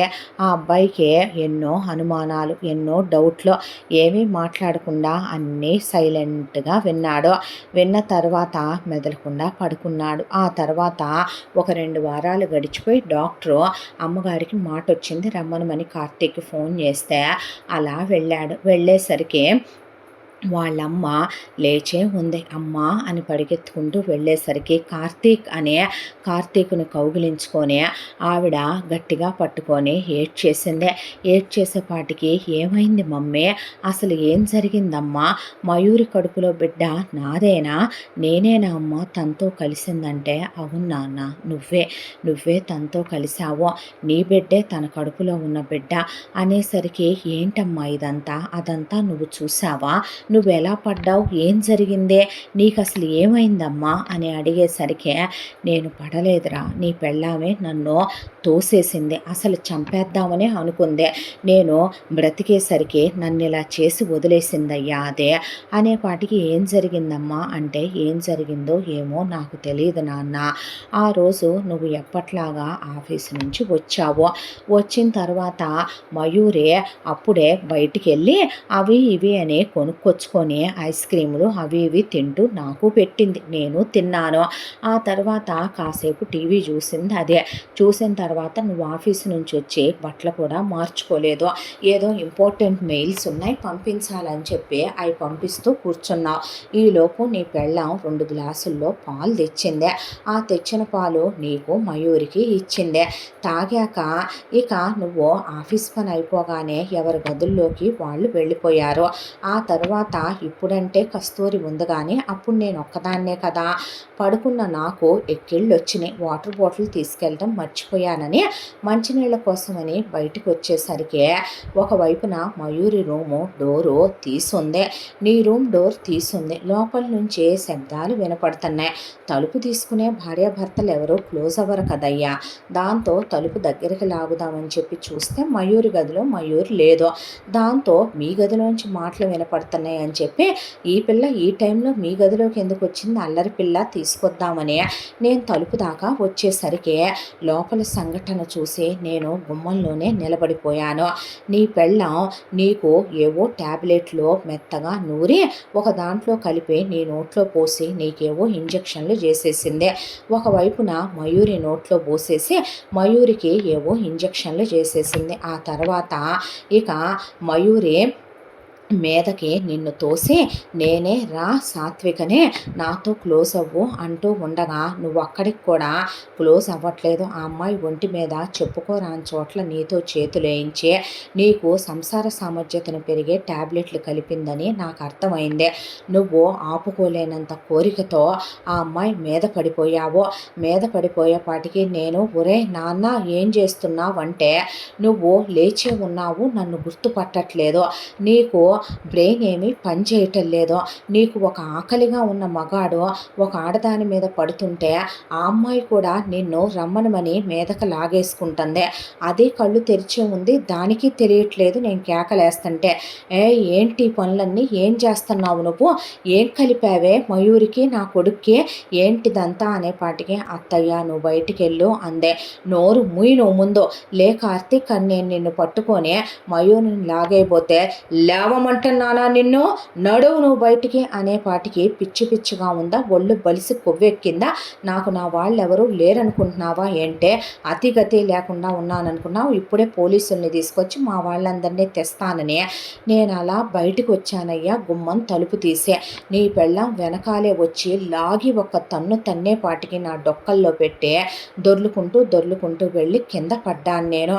వాచ్మెన్ గాడు అలా పరిగెత్తుకొచ్చి నిలబడేపాటికి నీ పెళ్ళం అప్పటికప్పుడు వాచ్మెన్ గాడికి 5 లక్షల రూపాయలు ఫోన్లో నుంచి ట్రాన్స్ఫర్ చేసి ఈ విషయం బయటికి తెలియటానికి వీల్లేదని కింద బ్లడ్ మార్క్స్ అన్నీ తుడిచేయమని సీసీటీవీ ఫుటేజ్ అప్పటికప్పుడు డిలీట్ చేసి నన్ను హాస్పిటల్కి తీసుకెళ్ళింది. అది నన్ను ఏదో చిన్న మారుమూల పిచ్చి హాస్పిటల్కి తీసుకెళ్ళినా మా డాక్టర్ గారికి వైద్యం బాగానే వచ్చు.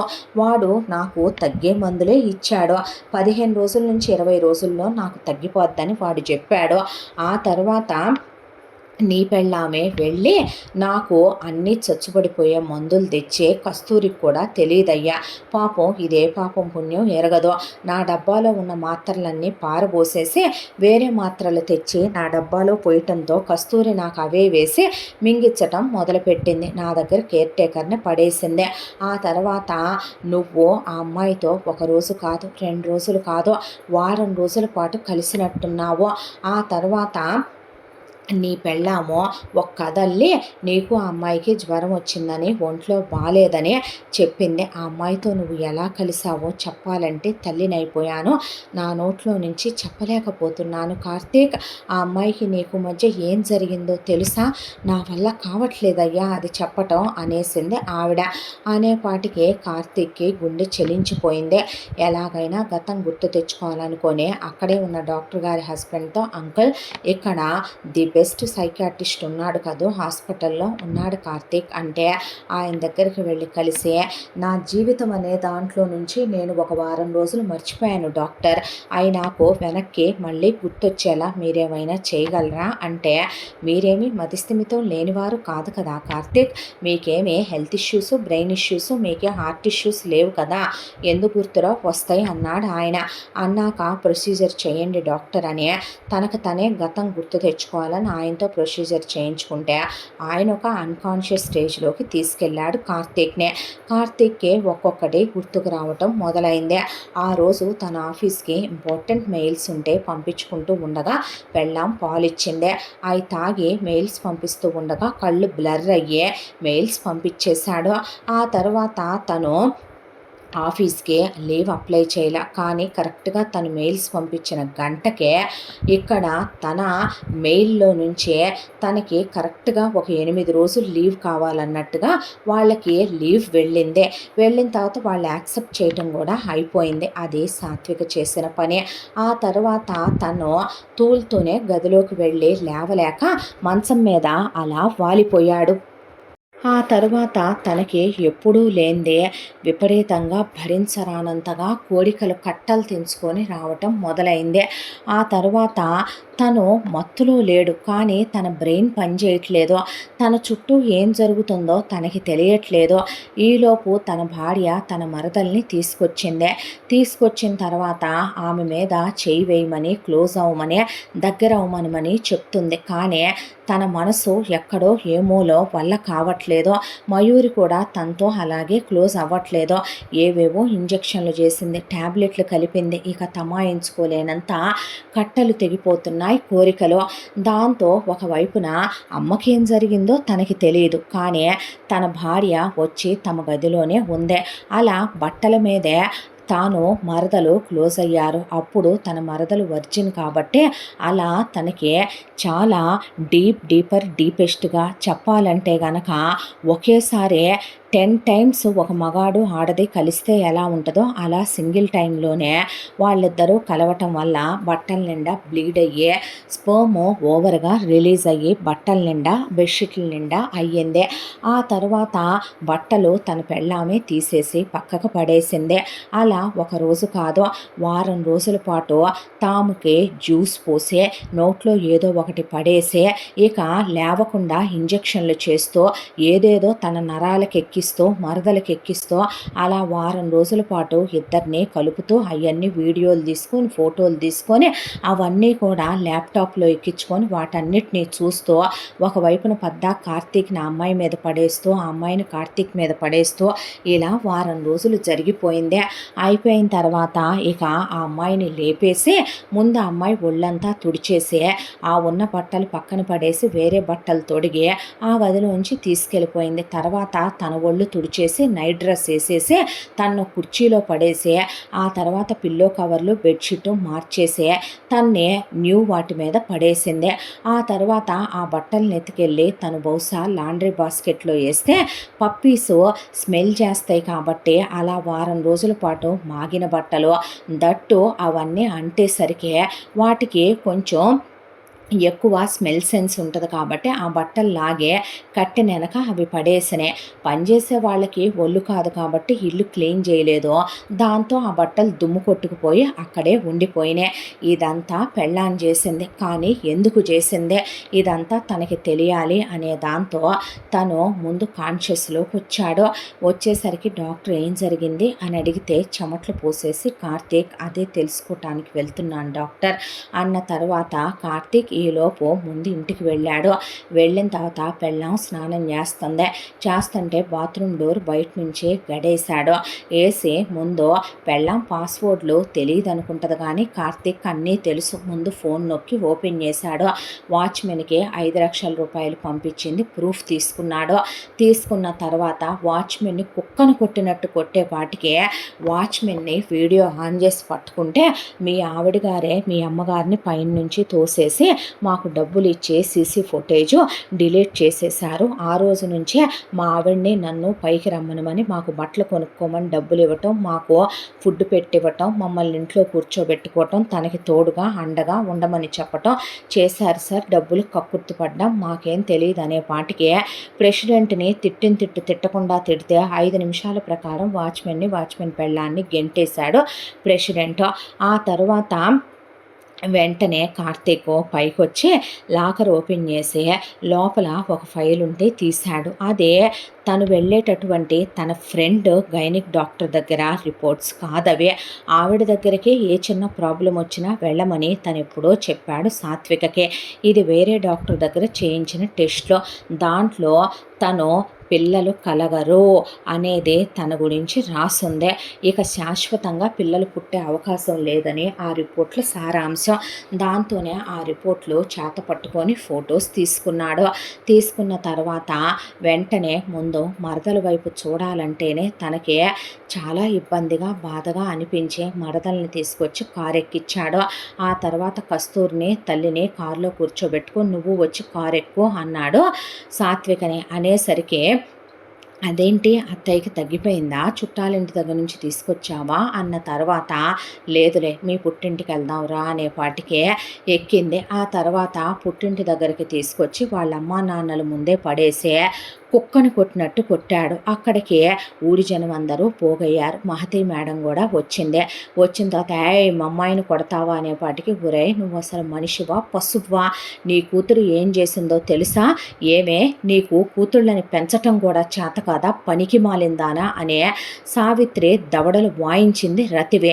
ఒకవైపున మామని కూడా చూసుకోకుండా చెయ్యెత్తేశాడు కార్తీక్. నువ్వు లెమ్మనమనే సావిత్రి 2 దవళ్ళు పగలగొట్టేసింది. ఏం జరిగింది బావా అని అడిగితే తప్పు చేసినప్పుడు సిగ్గేందుకు నీ దగ్గర దాచుకోవటం, నీ కడుపులో బిడ్డ నాది, నేనే నీతో కలిశాను అనేసరికి బావా అనేసరికి మనిద్దరం కాన్షియస్లో లేవురా, ఇలా జరిగింది, నీ పెద్ద కూతురు ఇలా చేసింది, నీ చిన్న కూతురిని నన్ను ఇలా చేసిందిరా ఫూల్ ఈడియట్, ఈగో ప్రూఫ్లు అని చెప్పి ఆ అబ్బాయి చూపించే వాచ్మెన్ గాడిని ఈడ్చుకొచ్చి వాచ్మెన్ గాడిని కూడా అక్కడ పడేసి చెప్పించాడు. చెప్పించేపాటికి అదంతా విన్న మహతి మేడం నోట్లో గుడ్డలు కుక్కొని షాక్ అయిపోతే ఊరి జనాలందరూ ఇలా కూడా ఉంటాయా ఆడయ్యని అదిరిపడిపోయారు వాళ్ళు. ఆ తర్వాత ఎందుకు చేశారు ఇలా, ఏంటి అసలు ఇదంతా, ఇలా నువ్వు చేయటానికి రీజన్ ఏంటి అనేపాటికి నేను చెప్పనందే. అనేపాటికి కార్తీక్ పర్సనాలిటీ ఏంటి, మనిషి ఏంటి, మంచిగా ఉన్నవాళ్ళు ఎవరినైనా సరే రెచ్చగొడితే వాళ్ళల్లో నుంచే ప్రళయకాల రుద్రుడు బయటకు వస్తాడన్నట్టు ఒక ఆడపిల్ల జీవితంతో ఆటలాడుకున్నావంటే అది నీ సొంత చెల్లెలు, నీ రక్తం పంచుకొని పుట్టిందనే ఇది కూడా లేకుండా, కట్టుకున్న మొగుడిని ప్రేమించి పెళ్లి చేసుకున్నానని కూడా లేకుండా నువ్వింత బరితెగించి తప్పు చేశావంటే దీని వెనక కారణం బలమైందై ఉండాలి. ఎందుకు చేశావే గొడ్డు మొద్దానే గొడ్రాల నువ్వులాగా అని చెప్పి పట్టుకొని పైకి లేపేశాడు. లేపేపాటికే ముక్కుల్లోంచి నోట్లోంచి చొంగపడిపోతూ అప్పటికే ఊపిరాడపోతే చెప్తా వదిలే అనేపాటికి వదిలేస్తే కింద పడిపోయింది. పడిపోయిన తర్వాత ఇది నా రక్తం కాదు కాబట్టి, ఇది నేను ఒకే అమ్మకు పుట్టలేదు కాబట్టి ఏం మాట్లాడుతున్నావక్క అంటే, అవునే నువ్వు నా తోడ పుట్టిన దానివి కాదు, నువ్వు నేను ఒకే రక్తం కాదు, ఎలా అనగలవక్క, మన అమ్మా నాన్నలు ఇక్కడే ఉంటే నువ్వు నేను ఒకే తల్లికి ఒకే తండ్రికి పుడితే ఒకే తండ్రికి పుట్టామేమో, వీడిని తండ్రి అని నేనే రోజు అనుకోలేదు, ఇది నీ అమ్మే నా అమ్మ కాదే, ఇది వీడిని వల్లో వేసుకున్న వెలయాలు వేసే నీకేం తెలిసే అనేపాటికి ఈ డ్రామా ఏంటి అని అడిగింది సావిత్రి. డ్రామా కాదు పచ్చి నిజం. వీడి మొదటి భార్య మా అమ్మ పేరు హారతే. వీడు మా అమ్మని పెళ్లి చేసుకున్న తర్వాత మా అమ్మకి కాస్త బయట తిరుగుళ్ళు అలవాటు అనేపాటికి ఏం వాగుతుంది ఇదే అనేసరికి తలలు దించుకొని నుంచున్న రంజిత్ రతే. అవును తనకి కొంచెం జీతగాళ్లతో పాలేర్లతో డ్రైవర్లతో బయట రోడ్డు మీద వెళ్ళే మగాళ్ళని చప్పెట్లు కొట్టి పిలిచే వాళ్ళతో వీళ్ళతో క్లోజ్ అయ్యే అలవాటు ఉంది. కాస్త తిరుగుబోతాను తనకు అలవాటు. అయితే ఆ తర్వాత వీడు మా అమ్మనే కొట్టి తిట్టి అవన్నీ మానేయమన్నాడు. మా అమ్మ వీడినే చూసి చూన్నట్టు ఉండిపోమ్మంది. వీడిచ్చే సుఖం చాలట్లేదంది. వీడి మగతనం తన్ని తృప్తి పరచట్లేదందే. ఏమైంది ఇప్పుడు, వీడు వీళ్ళకి నచ్చినోడితో సుఖపడొచ్చుగా. ఈలోపు వీళ్ళిద్దరి గొడవల మధ్య మా అమ్మకి వీడికి నేను పుట్టేశాను. పుట్టిన తర్వాత మా అమ్మ వీడిని లెక్క చేయట్లేదని, వీడిని దూరం పెడుతుందని, తన మనసుకు నచ్చిన మగాళ్ళకి మా అమ్మ దగ్గరవుతోందని చూసిన వీడు అనుకోకుండా రోడ్డు మీద మీద వెళుతూ ఉండగా ఈ రతికి అమ్మ అబ్బలు లేరు. ఇది అడుక్కు తినేది. చుట్టాలు బంధువులు ఇంట్లో ఉంటుంటే వాళ్ళు దీంతో పాచి పని చేయించుకొని దీనికి అంత ముద్ద పడేసేవాళ్ళు. అది ముగ్గేస్తూ ఉండగా వీడు రోజు ఆ ముగ్గు మీదుగా వెళ్ళొస్తూ దానికి సైట్ వేసి అది వీడిని ముగ్గులో దించుకుందే. ఆ తర్వాత అది వీడిని బాగానే సెట్ చేసుకుందే. అదేమి పిచ్చిది కాదు. అది ఇదే అడుక్కు తినేదైతే అడుక్కు తినేవాడి గీకు తాగేవాడు తోడన్నట్టు దానికి పెట్టిన ముష్టిలో నుంచి అది ఇది వీడికి తెచ్చిచ్చే తిను అనే పాటికే వాడు దీని చేయి పట్టుకున్నాడు.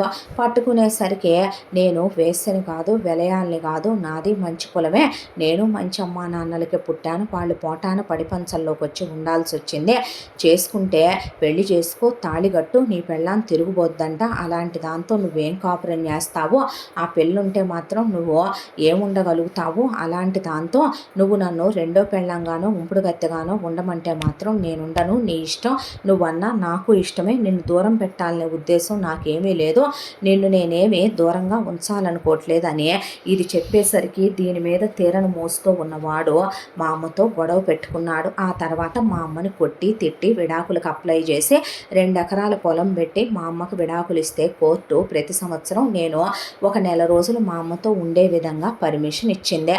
ఆ తర్వాత వీడు వెంటనే ఈ రతిని పెళ్లి చేసుకోవటానికి ఒప్పించి అంతా దాంట్లో నా కూతురంటే నాకు పంచప్రాణాలు, నా పోలికలతో పుట్టింది అని నన్ను మాత్రం బాగా చూడమని దీన్ని పెళ్లి చేసుకున్న తర్వాత ఇది దీని వరకు బాగానే సెట్ చేసుకుంది కాబట్టి అసలు నాకు పిల్లల్నే కనాలని లేదు, నాకు నీతో సుఖపడాలనే కోరిక ఉంది, నా పేరే రతి, అసలు ఉదయం సాయంత్రం నువ్వు ఎక్కడికి వెళ్ళొద్దు, నాతోనే ఉండు, నాకెటు పిల్లల్ని కనాలనే కోరిక కూడా లేదు అనే దాంతో దాన్ని వీడు ఆదరించాడు. కాబట్టి తినటానికి తిండి లేని దాని ఒంటి మీదకి నగలు, ఒంటి మీదకి బట్టలు వచ్చి వీడు తెగ సుఖ పెడుతున్నాడు అనే దాంతో ఎవడికి పుట్టిందైతే ఏమైందే, నన్ను సంతోషంగా చూస్తేనే వాడు దానికి దగ్గరగా ఉంటాడనే దాంతో దానికి నేనంటే ప్రేమ. ఇక వీడికి వీడి పోలికల్లో నేను పుట్టానని వీడి సొంత కూతుర్ని నేననే దాంతో వీడికి ఇష్టం. అంతా దాంట్లో అది పిల్లల్ని కందాం అనుకోలేదు. కొంతకాలానికి వీడికి వారసుల మీద మనసుపోయి ఒకసారి కొడుకుని కానీ చూడొచ్చుగా, పుడతాడేమో అనే పాటికి నీ మాట నేను కాదంటానా అని అదే మల్లెపూలు పెట్టుకొని గదిలోకి వెళ్ళిన ప్రతిఫలాన గర్భవతి అయ్యి 10 నెలలకి ఇది పుట్టుకొచ్చిందే. ఇది పుట్టుకొచ్చిన తర్వాత ఇక ఏదో పుట్టింది కాబట్టి గాలికి ధూళికి ఇది పెరగటమే.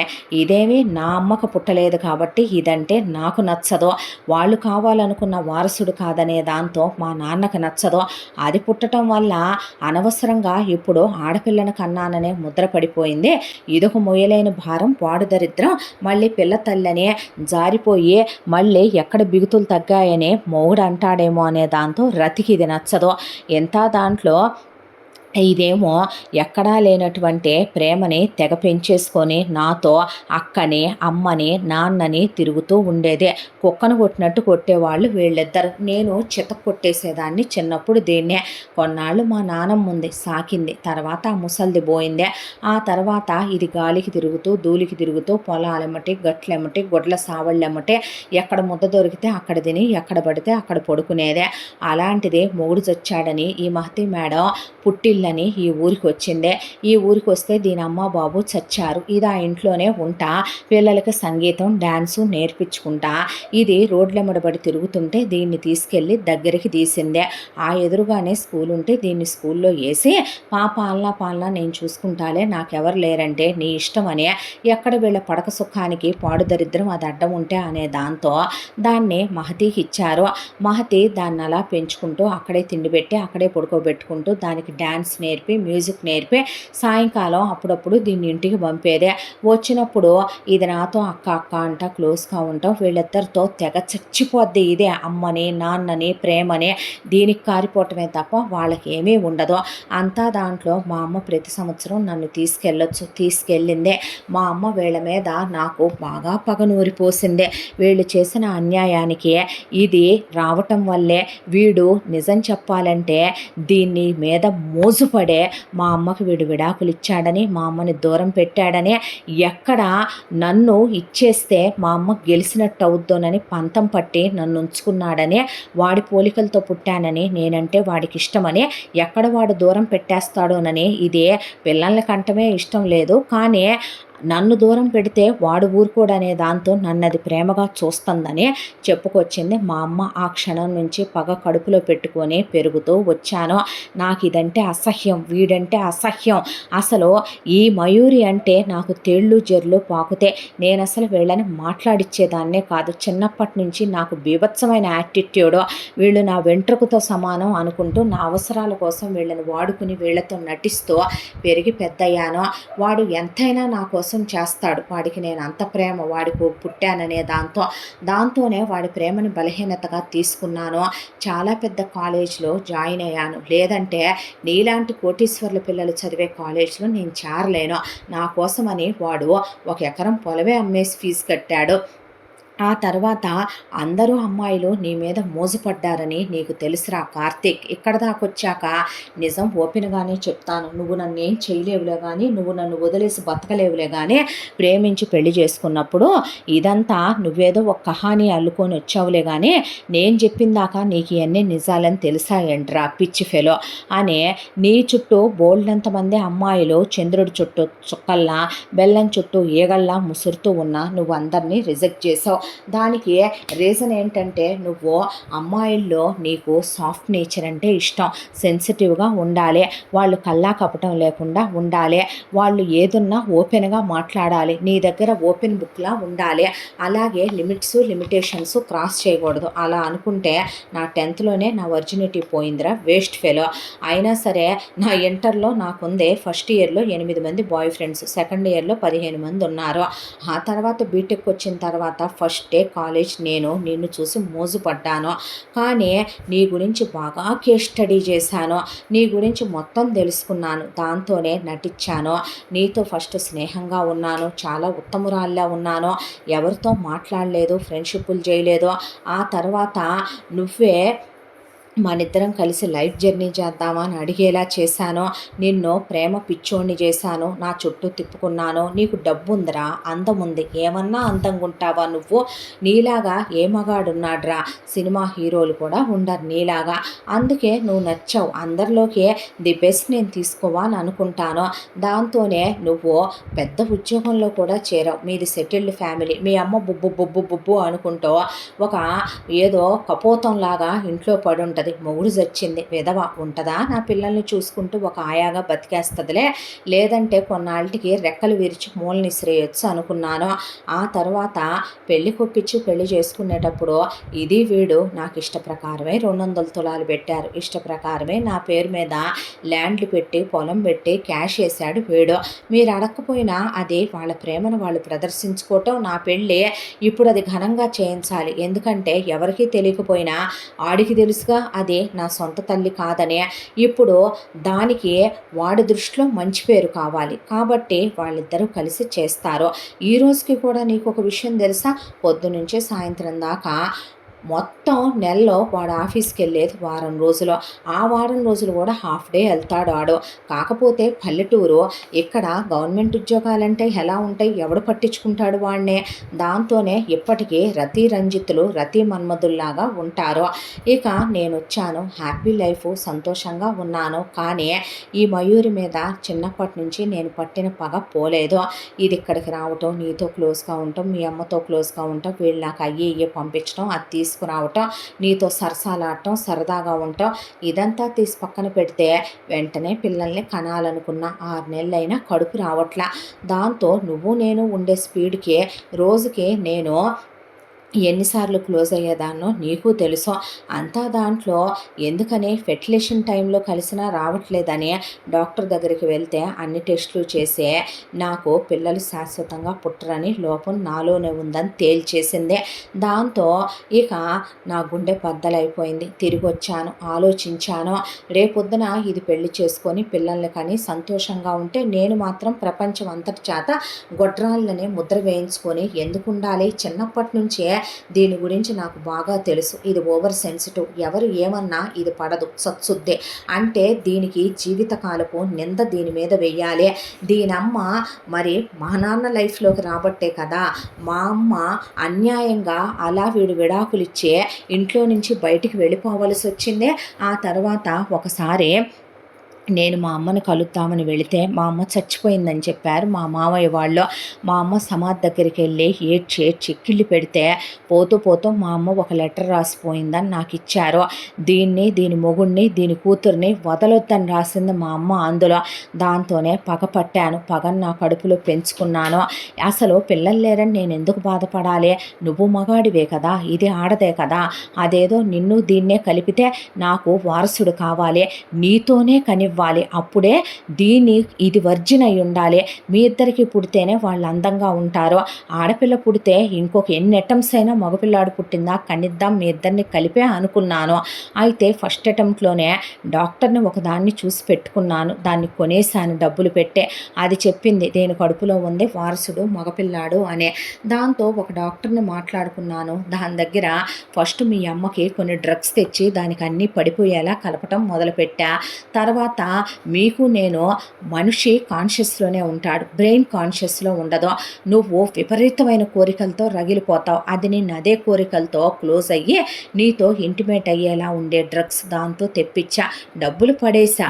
ఆ తర్వాత మిమ్మల్ని వారం రోజులు కలిసేలా పిచ్చెక్కిపోయేలా, ఇక పున్నమి రోజున నాగుల కన్నా ఘోరంగా, యానిమల్స్ కన్నా ఘోరంగా కలిసేలా చేశాను. దాంతోనే ఇది ప్రెగ్నెంట్ అయ్యింది. సేఫ్ సైడ్ కని నోరెత్తితే నీ వీడియోలు ఎత్తుకెళ్ళి నెట్లో పెడతానని బెదిరించటానికి, నీ పరుగు తీసి మీడియాకి ఎక్కిస్తానని, అవసరమైతే అడ్డం తిరిగిపోయే నువ్వే నేను ఉండగా దీంతో అక్రమ సంబంధం పెట్టుకున్నావని చెప్పాలనే అవన్నీ జాగ్రత్త చేసి పెట్టుకున్నాను. నీ అమ్మ ఆ రోజున గదిలోకి వచ్చి నాకు ఎదురు తిరిగింది. నోరు మూసుకోమంటే కాదంది. అందుకే దీన్ని తోసేసా, వాచ్మెన్ గాడిని కొనేసా. ఇప్పుడు ఏంట్రా నిజం తెలిస్తే ఏం చేస్తావు నువ్వు, ఏం చేయగలవు నువ్వు అనేసరికి కార్తీక్‌కి ఓర్పు, సహనం చచ్చిపోయినాయి. ఎంత దాంట్లో నేను నీతో కాపురం చేయను. నేను నీకు విడాకులు ఇచ్చేస్తాను. నీలాంటి బజారు వాటితో, బర్తికిచ్చిన వాటితో నేను ఉండను. ఉండాల్సిన అవసరం నాకు లేదు అనేపాటికి వెళ్ళి అంతా దాంట్లో మయూరి ఎడంకాలు చెప్పి ఇడిసి వాళ్ళ అమ్మని నాన్నే పడేసి కుక్కల్ని కొట్టినట్టు కొట్టింది. అంతా దాంట్లో నువ్వు లేమ్మా అని సావిత్రి మీ బతుకులు చెడా అని ఇద్దరిని పడేసి ఉతికి పారేస్తే ఒక రౌండ్ మహతి కూడా ఏం జన్మ మీదని దవళ్ళు వాయించేసింది ఆవిడ. ఆ తర్వాత అంతా దాంట్లో కూడా మీరు ఇప్పుడు వాడు వెళ్ళిపోతానంటున్నాడు, మీకు నా మీద ఉన్న ప్రేమ నిజమే అయితే మీరు ఇప్పుడు నువ్వెంతైనా సవితి తల్లి అయినట్టేగా. నీ కూతురు ఇప్పుడు వాడితో వెళ్ళిపోతే వాడు నాకు విడాకులు ఇచ్చేస్తే నా జీవితం పతనమైపోయినట్టేగా. మీ ఇద్దరు సుఖం చూసుకొని నాకు నువ్వు అన్యాయం చేసినట్టేగా నాన్న అనేపాటికి వీళ్ళు మారారేమో అనుకున్నారు ఊరి జనాలు, మహతే, సావిత్రి, కస్తూరి అందరూ. కానీ సడన్గా వచ్చే నువ్వు చిన్నదాన్ని ఎక్కడికి తీసుకెళ్ళక్కర్లేదయ్యా. చిన్నదానికి పిల్లాడు పుట్టిన తర్వాత మీకు ఇచ్చేస్తాం, పెద్దది నువ్వు ఆ తర్వాత ఫారెన్ వెళ్ళిపోండి. అసలు మీ అమ్మ అక్కడే ఉంటుంది అదే ఇంట్లో. ఇక చిన్నదాని సంగతి అంటారా, నేనేం అన్యాయం చేయను. అదిగో మన ఇంట్లో పాలేరుగా పనిచేస్తున్నాడు కదా ఎంకన్న, ఆడికిచ్చి పెళ్లి చేయమని పెద్ద పిల్ల ఎప్పుడో చెప్పింది. వాడికో 45 ఉంటాయి. వాడు పిచ్చోడు. సంసారాందే ఉంది, ఇది మీదపడి చేసుకున్న దీని కడుపు పండుద్దే. ఇప్పుడు వచ్చిన ఇదేమీ లేదు. వాడిని మేము అల్లుడుగా చేసి ఇంట్లోనే పెట్టుకుంటాం. మా గేదెలు కాసుకుంటూ వాడు ఇంట్లో పడుండి ఇది ఎలాగోలాగా బతికేస్తారులే అనేపాటికే ఆ అమ్మాయికి ఆవేశం కట్టలు తెంచుకుపోయి పక్కనే ఉన్న కర్ర తీసుకొని అమ్మా నాన్నల్ని పడేసి ఉతికి పారేస్తే ఆవిడ కూడా తీసుకొని బాది పారేసేసరికి ముందు నువ్వు రమ్మనమని ఆ అమ్మాయిని తీసుకొని సిటీకి వచ్చిన తర్వాత ఈ ప్రూఫ్లన్నీ పెట్టి ఆ అబ్బాయి కోర్టుకి ఎక్కేశాడు. అసలు కోర్టులో జడ్జి గారు ఇవన్నీ విని వినూత్నమైన ఈ కేసును చూసి ఆయన షాక్ అయిపోయి వెంటనే విడాకులు మంజూరు చేసేశాడు. ఆ తర్వాత అలా కూర్చుండిపోయింది మయూరి. కోర్టు దగ్గర కూర్చుండిపోతే మయూరి చేపట్టుకున్నాడు కార్తీక్. నేను ఈ తప్పుని తప్పుగా ఉంచాలి అనుకోవట్లేదు, వాడిని అక్రమ సంతానాన్ని చెయ్యాలనుకోవట్లేదు. నువ్వు ఇలా ఉండకరా, సరదాగా సంతోషంగా గలగలా పారే గోదారిలా ఉండో. తెలిసే జరిగిందో తెలియకే జరిగిందో తప్పు జరిగిపోయింది. ఒకరోజు అన్నావు గుర్తుందా, మా అమ్మలాంటి అత్తగారు నాలాంటి అబ్బాయి భర్తగా కావాలని. ఇప్పుడు నేనే వచ్చాను నీ లైఫ్లోకి, నీ మీద జాలితో కాదు, ఇప్పుడు నీ మీద ప్రేమతోనే ఇష్టంతోనే ముందు మనం వెళ్ళి పెళ్లి చేసుకుందాం పదమని ఆ అమ్మాయి గుళ్ళో తాళి కట్టి పెళ్లి రిజిస్టర్ చేయించుకొని ఆ తర్వాత అసలు ఆ ఊరు నుంచి ట్రాన్స్ఫర్ పెట్టి ప్రాపర్టీస్ అమ్మేసుకొని వాళ్ళు వేరే ఊరు వెళ్ళిపోయి ఆ తర్వాత మయూరికి డెలివరీ అయ్యి బాబు పుట్టాడు. పిల్లాడిని నేను చూసుకుంటానులే తల్లి అన్నాక మహతి మేడంని తీసుకొచ్చి ఆవిడ life time dream dance music school పెట్టుకోవాలని అది పెట్టించి ఒకవైపున మయూరి డ్యాన్స్ షోస్ అన్నీ ఇస్తూ మ్యూజిక్ షోస్ ఇస్తూ ఆ అమ్మాయిని తిప్పుతూ కొన్నాళ్ళ తర్వాత ఆ అమ్మాయిని ఆ డిప్రెషన్లోకి తనే బయటికి తెచ్చుకున్నాడు కార్తీక్. ఆ తర్వాత సావిత్రి ప్రేమలో ఆ అమ్మాయి అందరు చేసిన ద్రోహాన్ని మహతి ప్రేమలో పడి మర్చిపోయింది. ఆ తర్వాత ఇద్దరు ఫిజికల్గా కూడా క్లోజ్ అయ్యి హ్యాపీగా ఉంటూ ఆ తర్వాత మయూరికి ఒక పాప పుట్టింది. ఇలా వీళ్ళు హ్యాపీగా లైఫ్లో సెటిల్ అయిపోయారు. ఎంత దాంట్లో అక్కడికి తీసుకెళ్ళి సాత్వికని వీళ్ళతో ఉంచుకున్న సాత్వికని ఒక గదిలో పడేసి వీళ్ళు మాత్రం రతి మన్మధుల్లాగా రోజంతా పడకటింటి కాపురాలు చేస్తుంటే బాగా వీళ్ళని చూసిందే, కడుపులో పెట్టేసుకుందే. ఇక వీళ్ళిద్దరికీ అన్నంలో విషం కలిపి పెట్టేసి వీళ్ళ ప్రాణాలు పోతూ ఉండగా ఎంత చక్కగా నా జీవితం నాశనం అయిపోయిందని లేకుండా, మీ కూతురు వాడిని పెళ్లి చేసుకుందని లేకుండా, వాడితో కులుకుతుందని లేకుండా ఎంత చక్కగా నువ్వు వీడితో కాపురం చేస్తున్నావే, అసలు ఇది మొదలైంది నీతో కదా, నిన్ను వీడిని ఎలా వదిలేస్తానో ముందు మీ ఇద్దరు పైకి వెళ్తే తర్వాత అక్కడున్న వాళ్ళందరినీ పైకి పంపిస్తానని కూర్చొని అలా మాట్లాడుతూ వాళ్ళని కాళ్ళతో తొక్కేస్తూ ఒకవైపున వాళ్ళని చావు బతుకుల్లో ఉన్న వాళ్ళు కొట్టుకుంటున్నా అరుస్తున్నా కేకలినపడి ఊళ్ళో వాళ్ళందరూ పోగైనా తలుపులు తీయకుండా చచ్చిందాకా అలాగే ఉండి నవ్వే ఒకవైపున రతి జుట్టు బీకి పడేసి కొట్టి రంజిత్ని కొట్టి పిచ్చి పిచ్చిగా అరుస్తూ నవ్వుతున్న సాత్వికను చూసి పోలీసుల్ని పిలిపించి ఇలా అప్పచెప్పేపాటికి తీసుకెళ్ళి కోర్టులో పెడితే ఆ అమ్మాయి మానసిక స్థితి అసలు బాగాలేదని, ఆ అమ్మాయి ఒక లేడీ సైకోలా శాడిస్ట్లా తయారైపోయిందని, ఇలాంటి వాళ్ళని బయటికి వదలకూడదని, ఈ అమ్మాయిని మానసిక చికిత్సాలయానికి తరలించాలని, అక్కడ పూర్తిగా కోలుకున్న తర్వాత లైఫ్ టైం ఈ అమ్మాయికి జైలు శిక్ష విధిస్తున్నామని, బ్రతుకున్నంతకాలం జైల్లోనే ఉండాలని తీర్పు వచ్చి అది న్యూస్ పేపర్ల నిండా పడిందే. చూసి కూడా అసలు ఆ పేపర్ని పక్కన పడేసింది మయూరి. అసలు కార్తీక్ ఆ విషయం న్యూస్లో చూసి కూడా పట్టించుకోలేదు. సావిత్రి చేసుకున్నోడికి చేసుకున్నంత కర్మ అనుకొని మహతి పావులు పెంచితే ఆ పావుల్ని మింగుతాయి అని ఆవిడ వదిలేసింది. ఇక ఇలా తెల్లారిపోయింది సాత్విక లైఫ్. హ్యాపీగా బావే తన భర్త అయ్యాడో తప్పో ఒప్పో దేవుడు కొన్ని చేయించినప్పుడు ఈ కొంతమంది లైఫ్కి దేవుడే దారి చూపిస్తాడన్నట్టు మయూరి లైఫ్ మాత్రం మళ్ళీ పాత జీవితంలో సంతోషంగా సరదాగా హ్యాపీగా గుండెల్లో పెట్టుకొని చూసుకునే కార్తీక్తో, దేవత లాంటి అత్తగారితో, మహతి మేడం అండదండలతో హ్యాపీగా పిల్లా పాపలతో సంతోషంగా సంతృప్తిగా సాగిపోతూ ఈ కథ ఇలా పూర్తయింది. ఇంతటితో ఈ కథ పూర్తి. మళ్ళీ మరొక మంచి కథతో కలుసుకుందాం. తప్పకుండా మన ఛానల్ని లైక్ చేయండి, షేర్ చేయండి, సబ్స్క్రైబ్ చేయండి, బెల్ ఐకాన్ క్లిక్ చేసి ఆల్ అనే బటన్ని ప్రెస్ చేయడం మర్చిపోకండి. ఇంత మంచి కథను మనకు అందించిన కథా రచయిత్రి సాయి లలిత గారు. మరో మంచి కథతో కలుసుకుందాం. Thank you so much.